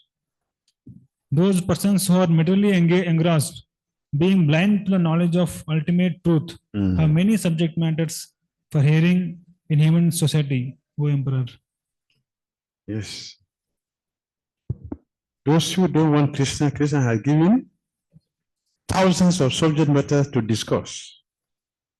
Because they don't want to hear about Krishna, so you take. And it is going on. Our scientists are facilitating it very nicely.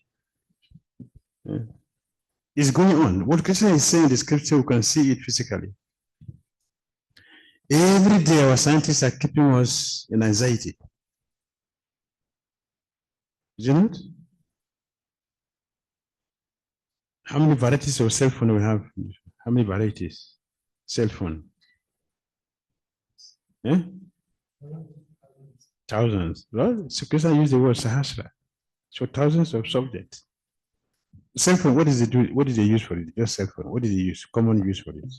Make a call and receive a call, right? So then we're having varieties, thousands of varieties for what? To give us anxiety. Because that's what we want. You want to hear about Krishna? So take this. handle it. And we're rushing. Every year, iPhone is changing. Is it not? Every year, iPhone changes. Yes. Yes, this is the latest one. It is the same thing. Only the figure is changed. 2025 model. Next year is going to be 2026 model. It's the same thing. You're not going to see this is green, this is white, this is yellow, this is pink. Now you're going to call Christian with it.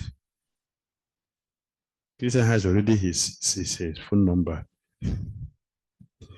which cell phone will not use. It doesn't work for that. Only our tongue has to call that. Has to call that Christian direct number. The cell phone cannot call it. Our tongue can call that, which is not given by our scientists. Our tongues are not given by scientists. The tongue is given by Christian himself. So thousands of subject matter for us to discuss because we don't want to hear about him. So he facilitated that. The same thing with automobile, with cars. Varieties of cars are there. Varieties. The same thing. The name is just changed. The shape is just changed. Yes, this is the latest car, Tico. Yes, this will make you happy completely. Yes, then we're rushing. Anxiety. So we don't have time to talk about Krishna, to hear about Krishna. So, and Darsha is offering prayers to Krishna with proper understanding. It's a good understanding. I'm offering your obeisances with full respect. Thus, he created within this material world a situation in which they are unable to come to a conclusion. See, the time how we're doing the same thing. That is the nature of a Gyani. You can go that side, no end. You come this side, no end. You go that side, you come this side, no end. We're doing the same thing also. Sit down, let's discuss. He will present, this is great, so you don't know anything. Wait, let me dismantle it myself. Then he would persist it again. So you don't know anything. Then we assemble it again. You will assemble it a different way. That is not, there's no end. There's no end. Bhakti has a direction. It has a direction. It has a goal. It has a purpose. It has an end. Goloka Vrindavan, Krishna Prem. It's an end. Again, what is the end? Because I have to, if I say something what you are saying, then there's no difference. I have to say something which would oppose what you have said and put a lot of energy to defend that. Yeah, yes, it's great.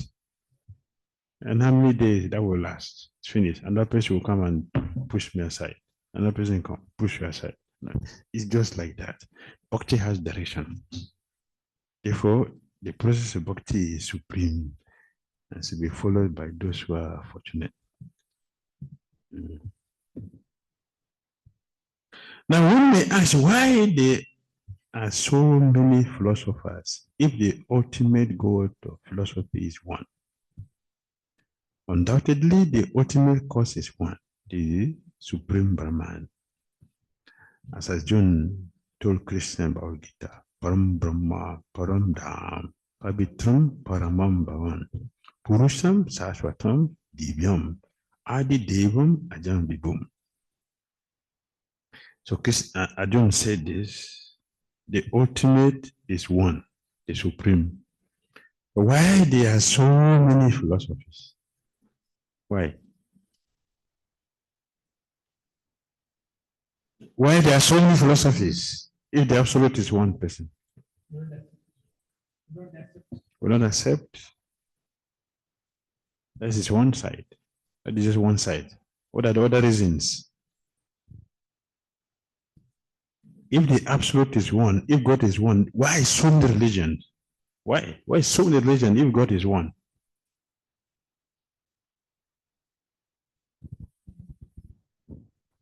Because everybody is not on that level to understand. Everybody is on a different level.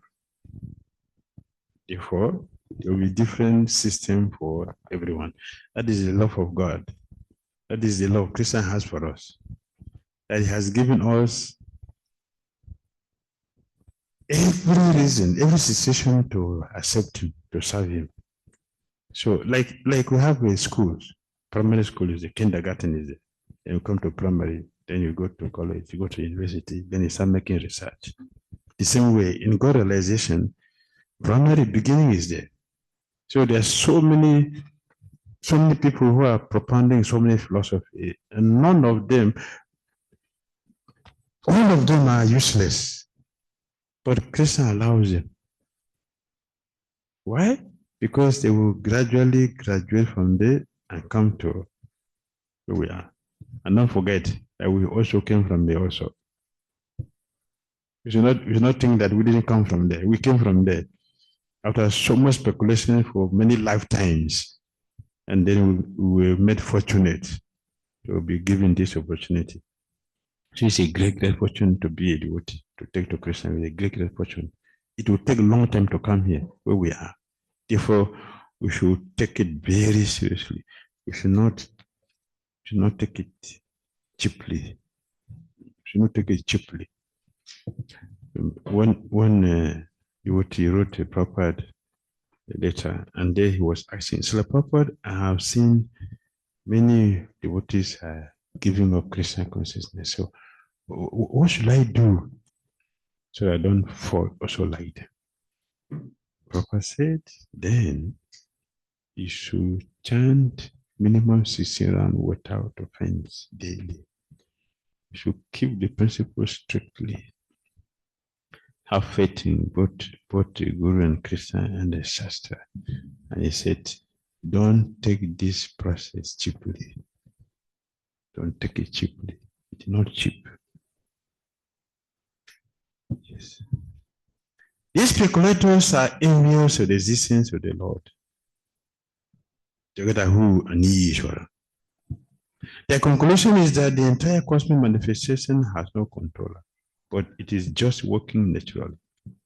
Thus they are kept in constant darkness, birth after birth, and cannot understand the real cause of all causes.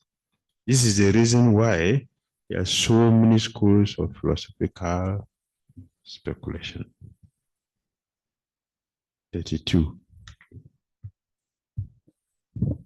There are two parties, namely the theists and the atheist. The theist who accepts the super soul finds the spiritual cause through mystic yoga. The Sankhya, however, who merely analyzes the material elements, comes to a conclusion of impersonalism and does not accept a supreme cause, whether Bhagavan, Paramatma, or even Brahman. Instead, he is preoccupied with the superfluous external activities of material nature. Ultimately, however, both parties demonstrate the absolute truth because, although they offer opposing statements, their object is the same ultimate cause. They are both approaching the same Supreme Brahman, to whom I offer my respectful obeisances. Very good. Actually, there are two sides to this argument. Some say that the Absolute has no form, Nirakara. And others say that the Absolute has a form, Sakara. Therefore, the word form is the common factor, although some accept it as T or Astika, whereas others try to negate it, Nastic or Nastika. Since the devotee considers the Lord's form, Akara, a common factor for both, he offers his respectful obeisance to the form, although others may go on arguing about Nasti, whether the Absolute has a form or not. In this ways, the word Yoga Sankhya Yoga is very important. Yoga means Bhakti Yoga, because yogis also accept the existence of the all-pervading Supreme Soul and try to see that Supreme Soul within the heart, as said in Bhagavatam. Dhyana vasistha tat gatena manasa pashanti jam yogina. The devotee tries to come directly in touch with the Supreme Personality of Godhead, whereas the yogi tries to find the Super Soul within the heart by meditation. Thus, both directly and indirectly, yoga means bhakti yoga. Sankhya, however, means physical study of the cosmic situation through speculative knowledge. And both of them, Sankhya and Bhakti, in Bhagavad Gita, Prabhupada is saying they are the same. They are the same in the sense that ultimately, when we come to the perfect platform of understanding Krishna is the Supreme, while the Sankhya will take a long time to go all around, calculating all the elements and analyzing them carefully until you come to find. But who is the source of all this? Then you come to this, which will take a long time. And it is sure that there is accident on the way. Not very many people who follow that path will reach the ultimate. Even on the royal road, which is like Bhakti Yoga, on the royal road is a chance of accident. What about the rough road? There's no certainty of danger of having accident than the royal one. So as there is danger in the royal road, there's also more of danger in the rough road. It's better for us, of course, it depends on our fortune to take to Krishna consciousness, because some people they don't have the fortune to come to Bhakti Yoga. You have to waste time to speculate, to go all over before coming to accept that this is the ultimate. It is not easy to take to Krishna consciousness. In fact, the most difficult thing for anyone to do in this world is what's the most difficult thing one can ever do in life? Krishna consciousness. It's Krishna consciousness. Go to any college, after 5 years, you are a graduate. Is it not? How many lifetimes to be a graduate, become a PhD? Even though Prabhupada say one lifetime. But how many times you've taken? You've taken many times. As a Prabhupada quoting his Bhaktisiddhanta Saraswati, my Gurudev wanted all his disciples to go back to God at this lifetime. And he, Prabhupada, also repeating the same thing. I am praying that in this lifetime, a disciple will become pure devotee and take me back to Godhead. This is his humility. But it's not happening like that. It's not happening like that. Why is it not happening like that? Why not one lifetime? Why is it taking so many lifetimes? Our childhood expectation of all of us is back home, one lifetime. Why is it taking us so long? What is responsible for that? Why is it taking us so long? Prabhupada wanted us to go this time, but this says what? They wanted to go this time. This time we should go. But why is it taking us so long? That was my. Thank you very much. That Prabhupada himself said it in one of his purports. Canto 1, chapter 2, text 17 purport. And Prabhupada said many of us doesn't want to go back to Godhead. His expectation is that we should go, but the same he knows that many of us are not going. Canto 1, chapter 2, text 17 purport. Prabhupada mentioned it there. Many Hare Krishna devotees don't want to go back to Godhead. Even though Krishna has given all the facility, but still we don't want to go. And in Bhagavad Gita, chapter 9, text 12, purport. 9:12 purport. Prabhupada also said, so many Hare Krishna devotees consider themselves to be a devotee. They consider themselves to be devotees, but in the heart, they don't accept Krishna as the Supreme Godhead. 9:12 purport.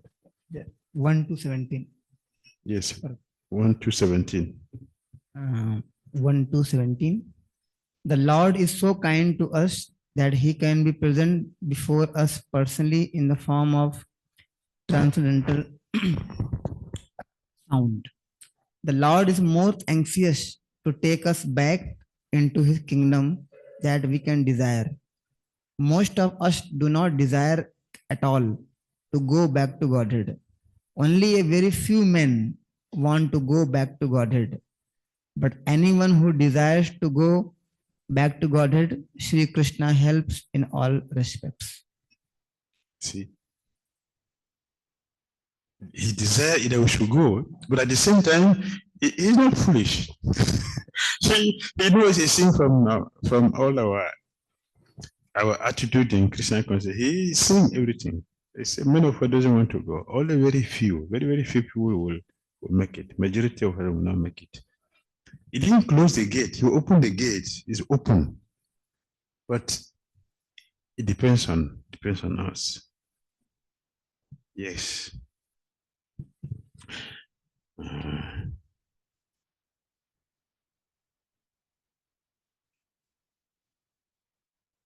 The Vedic mantra says, Apani Pado Javano Grahita. The Supreme Lord has no legs and hands, but he can accept whatever is offered to him. Actually, such statements accept that the Supreme has hands and legs, but deny that he has material hands and legs. This is why the Absolute is called Aprakrita. Krishna, the Supreme Personality of God, has a Satchidananda Vigraha, a form of eternity, knowledge, and bliss, not a material form. The Sankhites or Gyanis deny the material form, and the devotees also know very well that the absolute truth, Bhagavan, has no material form. So this argument is always there. The conception of the absolute without hands and legs and the conception of the absolute with hands and legs are apparently contradictory, but they both coincide with the same truth about the supreme absolute person. Therefore, the word Vastu Nishtayo, which is used herein, indicates that both the yogis and the Sankhyas have faith in the reality, but are arguing about it from the different viewpoint of material and spiritual identities. From Brahma or Brihat is a common point. The Sankhyas and yogis are both situated in that same Brahman, but they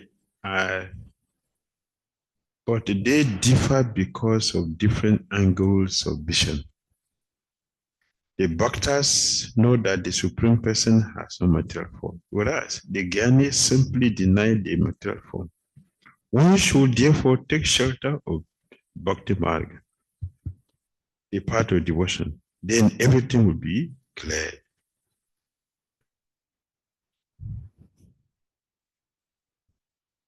In conclusion, the learned scholars find no contradictions in the devotee's concentration upon the spiritual form of the Lord, Ishwara Paramakrishna Satchidananda Vigraha. In this regard, Srila Madhvacharya says that less intelligent non-devotees think that their conclusion is the ultimate, but because devotees are completely learned, they can understand that the Supreme Personality of Godhead is the ultimate goal. 33 to 34, the Lord's names and forms are transcendental, but he appears in lower forms also. Next, 33.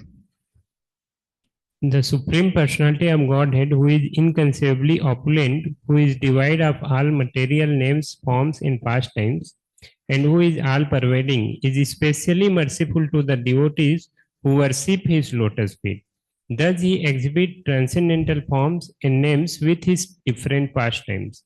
May that Supreme Personality of Godhead, whose form is eternal and full of knowledge and bliss, be merciful to me.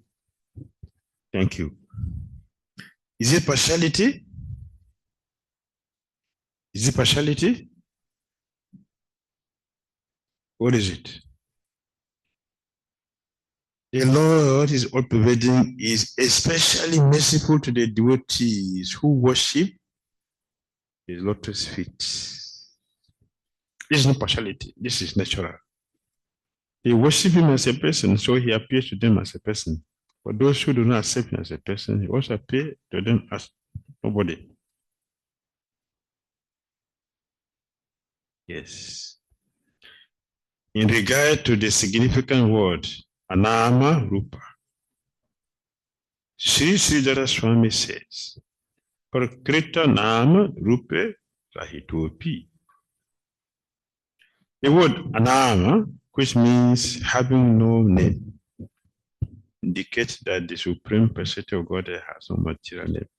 Simply by chanting the name of Narayan to call his son, Jamila, attain salvation. This means that Narayan is not an ordinary mundane name. It is non-material. The word Anama therefore indicates that the names of the Supreme Lord do not belong to this material world. The vibration of the Hare Krishna Maha Mantra is not a material sound. And similarly, the form of the Lord and his appearance and activities are all non-material. To show his causeless mercy to the devotees, as well as to the non-devotees, Krishna, the Supreme Personality of Godhead, appears in this material world with names, forms, and pastimes, all of which are transcendental.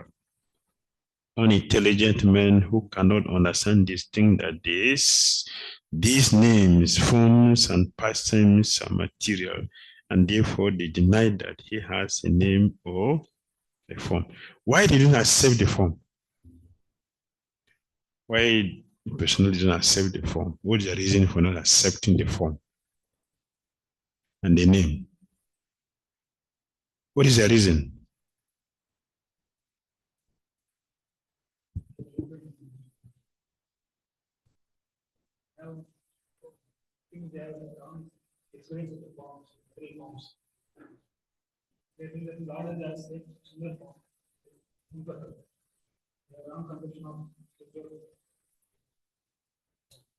So, yeah. Yes, the same. If we think that there is so much problem in name and form here, so if Lord also has form and name, that means that is also. Yes, they're thinking about the Lord according to our own situation. So all forms in this world has some defect. They are conditioned. So if the Lord has form, he also become a conditioned person, conditioned soul. That is their foolishness. That is true. That's why they don't accept the form. They don't understand that. And then they also, we see them, they worship. Also, the Mayavadis, they also have deities. What is the understanding of deities? This is a means to attain Brahman. It's a means. So once you attain Brahman, you can discard it. You see many people after worshiping in Ganesh for 1 month, what do they do? Throw away. Because it's material. If it's material, how can he fulfill their desires? The same understanding. Otherwise, the devotee will not worship deity and throw away. The worship our deity will keep for eternity. We don't throw away. Because we know that the Lord's form is eternal. It's not formless. The Lord is not formless. And we have explained many times that it's nothing like formlessness. That doesn't exist. Formlessness is due to frustration. They are frustrated because they cannot find reason to the form. They can't establish it. They cannot appreciate it. Therefore, no form. What is the problem if a commissioner of a prison goes to the prison to visit? What is the problem? He's a commissioner for prisons. If he visits the prison, does he become a prisoner? No. Actually, his visit there is for the benefit of prisoners. Because whenever they visit, they will give some amnesty to the people, release them after 3 months. So it's very auspicious for the commissioner to visit the prison because it's beneficial. Similarly, it is benediction for all of us, conditions for Krishna to come here. When Krishna comes here, the devotees are so happy. And then he gives us the opportunity to see him, to hear about him, his activities, to become attracted to. So for our own benefit. So it's good for the Lord to come here. Just like it's good for the director to come to visit the company. Right? It is his company. He has the right to visit there. And when he visits there and appreciate the manager who is there, he gets promotion. This is for the benefit of the workers. So Krishna comes for benefit, but because they don't have the knowledge, they are frustrated. So it doesn't have form. Our charities say yes, form. Yes. And his name is not material like a proper said. Just calling Narayan Ajahmila, he got liberated, even though he was not calling Narayan. But Narayan says, my name is calling. Let me do something. And he got what he didn't bargain. Because the name of the Lord is auspicious. So he got that blessing. Next.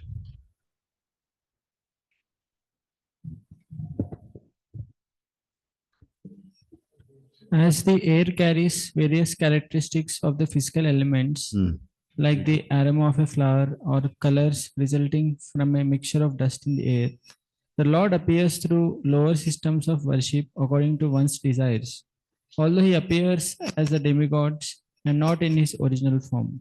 What is the use of these other forms? May the original Supreme Personality of Godhead please fulfill my desires. Very good. In a prayer in Srimad Bhagavatam, 20 says, my dear Lord, you exist inside and outside, yet no one can see you. The conditioned soul cannot understand the Supreme Personality of Godhead by speculative knowledge or by imagination.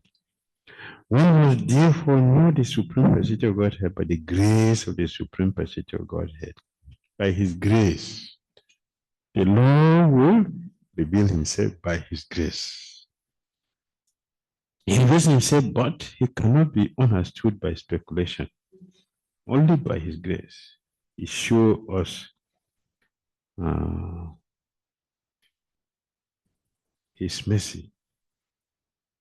This is a verdict of the Shastra. An ordinary man may be a great philosopher and may speculate upon what the absolute is. What is his form and where he is existing, but he cannot understand the truth. This truth.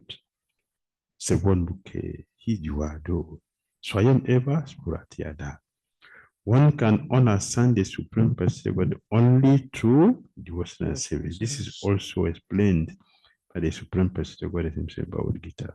Bhaktyama Mabijanahati, the one yastasmi tatutaha. One can understand the Supreme Personality of God as he is only by devotional service. Unintelligent persons want to imagine or concoct a form of the Supreme Personality of God. Born devotee want to worship the actual personality of Godhead. Therefore, Daksa prays. One may think of you as personal, impersonal, or imaginary, but I wish to pray to your Lordship that you fulfill my desires to see you as you are, as you actually are. That is the conclusion. As you actually are. Yes. 35 to 39. Sri Sukadev Goswami said, the Supreme Personality of Godhead, Hari, who is extremely affectionate to his devotees, was very pleased by the prayers offered by Daksha, and thus he appeared at the holy place known as Agamarsana. O Maharaj Parikshit, best of the Kuru dynasty, the Lord's lotus feet rested on the shoulders of his carrier Garuda, and he appeared with 8 long, mighty, very beautiful arms. In his hands he held a disc, console, sword, shield, arrow, bow, rope, and club. In each hand a different weapon, all brilliantly shining. His garments were yellow, and his bodily hue was hue deep bluish. His eyes and face were very cheerful, and from his neck to his feet hung a long garland of flowers. His chest was decorated with the Kaustuba jewel and the mark of Srivastava. On his head was a gorgeous round helmet, and his ears were decorated with earrings resembling sarks. All these ornaments were uncommonly beautiful. The Lord wore a golden belt on his waist, bracelets on his arms, rings on his fingers, and ankle bells on his feet. Thus decorated by various ornaments, Lord Hari, who is attractive to all the living entities of the three worlds, is known as Purushottama, the best personality. He was accompanied by great devotees like Narada, Nanda, and all the principal demigods, led by the heavenly king Indra, and the residents of various upper planetary systems such as Siddhaloka, Gandharvaloka, and Charanaloka. Situated on both sides of the Lord and behind him as well, these devotees offered him prayers continuously. Is this imagination? Is this imagination? No. Indra is not existing. Indra is not existing. It's existing. Who would not like to see this? Who would not like to see this? Beautiful, beautiful garlands. Is it beautiful? Is it false? Is it gallant? Is it false? Why are they denying themselves of enjoyment? This is real. The Lord is decorated various ornaments, various. When you see Jagannath Pradesh, whether I see Radha, Lavachanda, see Gauranitai, are they empty? Is imagination? Very beautiful, very sweet. Who would not like to see this? This is life. This is Krishna, it is imagination. But they don't have access to this. See how they're cheating themselves. This is karma. We call karma. They cannot see this. But every day we are having this. Beautiful. When we spend our life decorating the Lord so beautiful like this.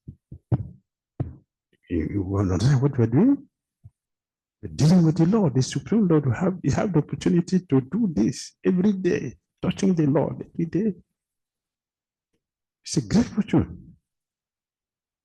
Beautiful. The Lord is happy. Give blessings for us to go there.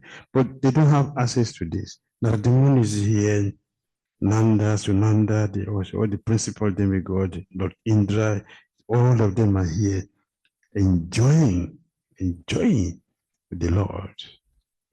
Enjoying the Lord. Let us join the Lord and his associate in his enjoyment. This is what Daksha saw. He saw this. Not imagination. So let's see, next 40. Seeing that wonderful and effulgent form of the Supreme Personality of Godhead, Prajapati Daksha was first somewhat afraid, but then he was very pleased to see the Lord, and he fell to the ground like a stick, Dandavat, to offer his respects to the Lord. Same thing happened to Dhruva Maharaj. See, the scripture repeating the same thing. Do they do this at the same time? Daksha and Dhruva Maharaj, do they do that at the same time? They did at different times. Different times, and the same result is taking place. It means what? It's real. Anything which is authentic, which is original, will be consistent. Anything which is affected by time is not original, not eternal, it's not absolute. If it is absolute, it must be consistent at all ages, all times, not affected by time, not affected by space, but affected by circumstances. That is absolute. So we're seeing what Maharaj saw in Satya Yoga. We're seeing the same thing happening to Daksha. Daksha was somewhat afraid, but then he was very pleased to see the Lord. So beautiful, just standing before him. And he fell to the ground like a stick, then what? To offer his respect to the Lord and to happiness. 41. As rivers are filled by water flowing from a mountain, all of Daksha's senses are filled with pleasure. Because of his highly elevated happiness, Daksha could not say anything, but simply remained flat on the ground. Very sweet. When one actually realizes or sees the Supreme Personality of Godhead, he is filled with complete happiness. For example, when Dhir Maharaj saw the Lord in his presence, he said, Swami Kritartos mi Varamna Yaje. My dear Lord, I have nothing to ask from you. Now I am completely satisfied. Similarly, when Prajapati Daksha saw the Supreme Lord in his presence, he simply fell flat, unable to speak or ask him for anything. It is said in the Bible, so the eye that sees God shall die. The eye that sees God shall die. It means what? When one sees Krishna, you can never be the same person again. Transformation will take place automatically. This is what is happening to Daksha. So it has happened to Maharaj. It happened to Narada. All of them having the same experience. Now he's happy. The Lord Maharaj, he forgot that he had gone to the forest to ask for a boon.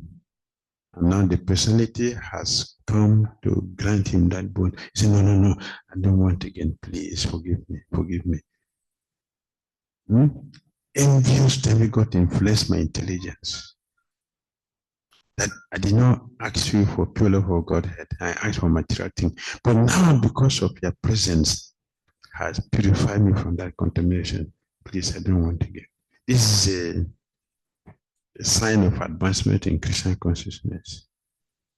That we don't have desire for the things we are attracted to before taking to Krishna consciousness.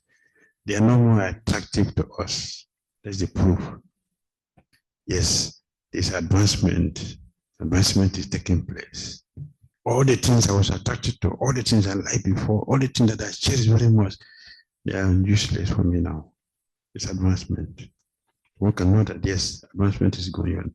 Don't I said, I don't want again, please. I don't want. Not only I don't want.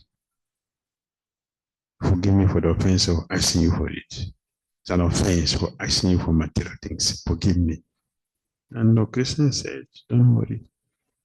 36,000 years for you, for sanctification.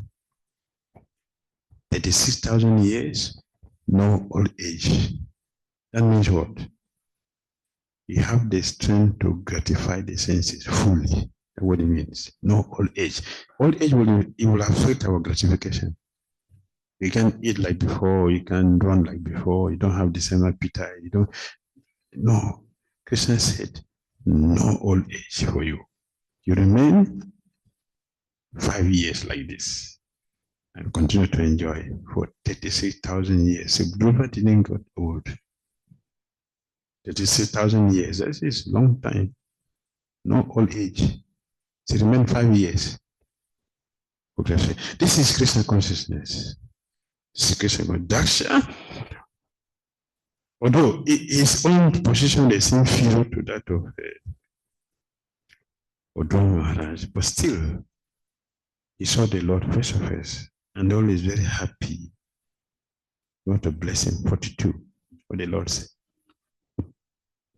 Although Prajapati Daksha could not say anything, when the Lord, who knows everyone's heart, saw his devotee prostrate in that manner and desiring to increase the population, he addressed him as follows. Very good. 43 to 45. Krishna will speak to him. Your life is successful by your activities, by your austerities. I am pleased because you want to increase the population. Who will not be happy to hear this from your guru? Who will not be happy? Your guru telling you your life is successful. Proper Thomas spiritual master like that, very famous. Your life is successful. By your austerities, I am pleased because you want to increase the population. 43 to 45. 43. Let's hear what the Lord said. The Supreme Personality of Godhead said, O most fortunate Prachetas, because of your great faith in me, Prachetasa, because of your great faith in me, you have attained the supreme devotional ecstasy. Indeed, because of your austerities, combined with exalted devotion, your life is now successful. You have achieved complete perfection. Wonderful. As the Lord himself confirms in Bhagavad Gita 8:15, one reaches the highest perfection when he attains the fortune of realizing the supreme personality of Godhead. Mam upetya punarajanma duklayam asashatam tamnu banti mahatmana samsiddhim paramam gatha. After attaining me, the great souls who are yogis in devotion never return to this temporary world, which is full of miseries, because they have attained the highest perfection. Therefore, the Krishna consciousness movement teaches one to follow the path towards the topmost perfection simply by performing devotional service. Hare Krishna. Any comments? Comments? As you said, Dhruva Maharaj and Daksha both got darshan of Lord, Dhruva and Daksha. So here also Lord is saying, I am very pleased with your austerity and devotion, but we don't see the transformation of heart which Dhruva felt. He got transformed. He didn't ask for any material benediction and he felt very bad. But Daksha, when he got his material benediction fulfilled, and he continued his materialistic way of life. So why the transformation is not happening, or what's the reason which our heart is not getting transformed? Yes, Daksha is very offensive. It's an offensive personality. It's not Daksha for Krishna consciousness. It's Daksha for sense gratification. And anyone who is attached to a sense gratification cannot be free from offenses. Cannot be free. Only if one is free from sense gratification that who can avoid making offenses. Because that verse you quoted, second canto 1-2, in a purport, proper mention Grihamedi and Grihasta. Grihamedi, he said, those who are jealous of others. Grihamedi, jealous of others. See, you can avoid offenses to somebody. Not possible. Because material desire means what? I envy you. To envy you is easy to make offense. Therefore, he continuously make offenses, even with all the blessings he got.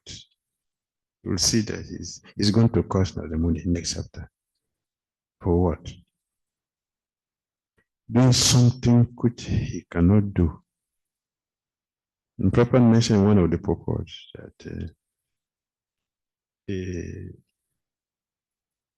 a father and mother should be respected only if they are training the children to become Krishna conscious. Otherwise, they should not be respected. Narada should be respected because Narada is giving the children Krishna consciousness. 11,000 children, Narada only deliver all of them. But Dasa couldn't deliver not even one. And he has his own nonsense philosophy, which he will give. So he cannot be free from offenses. Therefore, he's not pure. But Dhir Maharaj is pure. He went back to Godhead. That's reason. Something else? Thank you. Srimad Bhagavatam ki jai. Srila Prabhupada ki jai. What time will we meet tomorrow? Huh? 10:45. Okay. See you tomorrow, 10:45.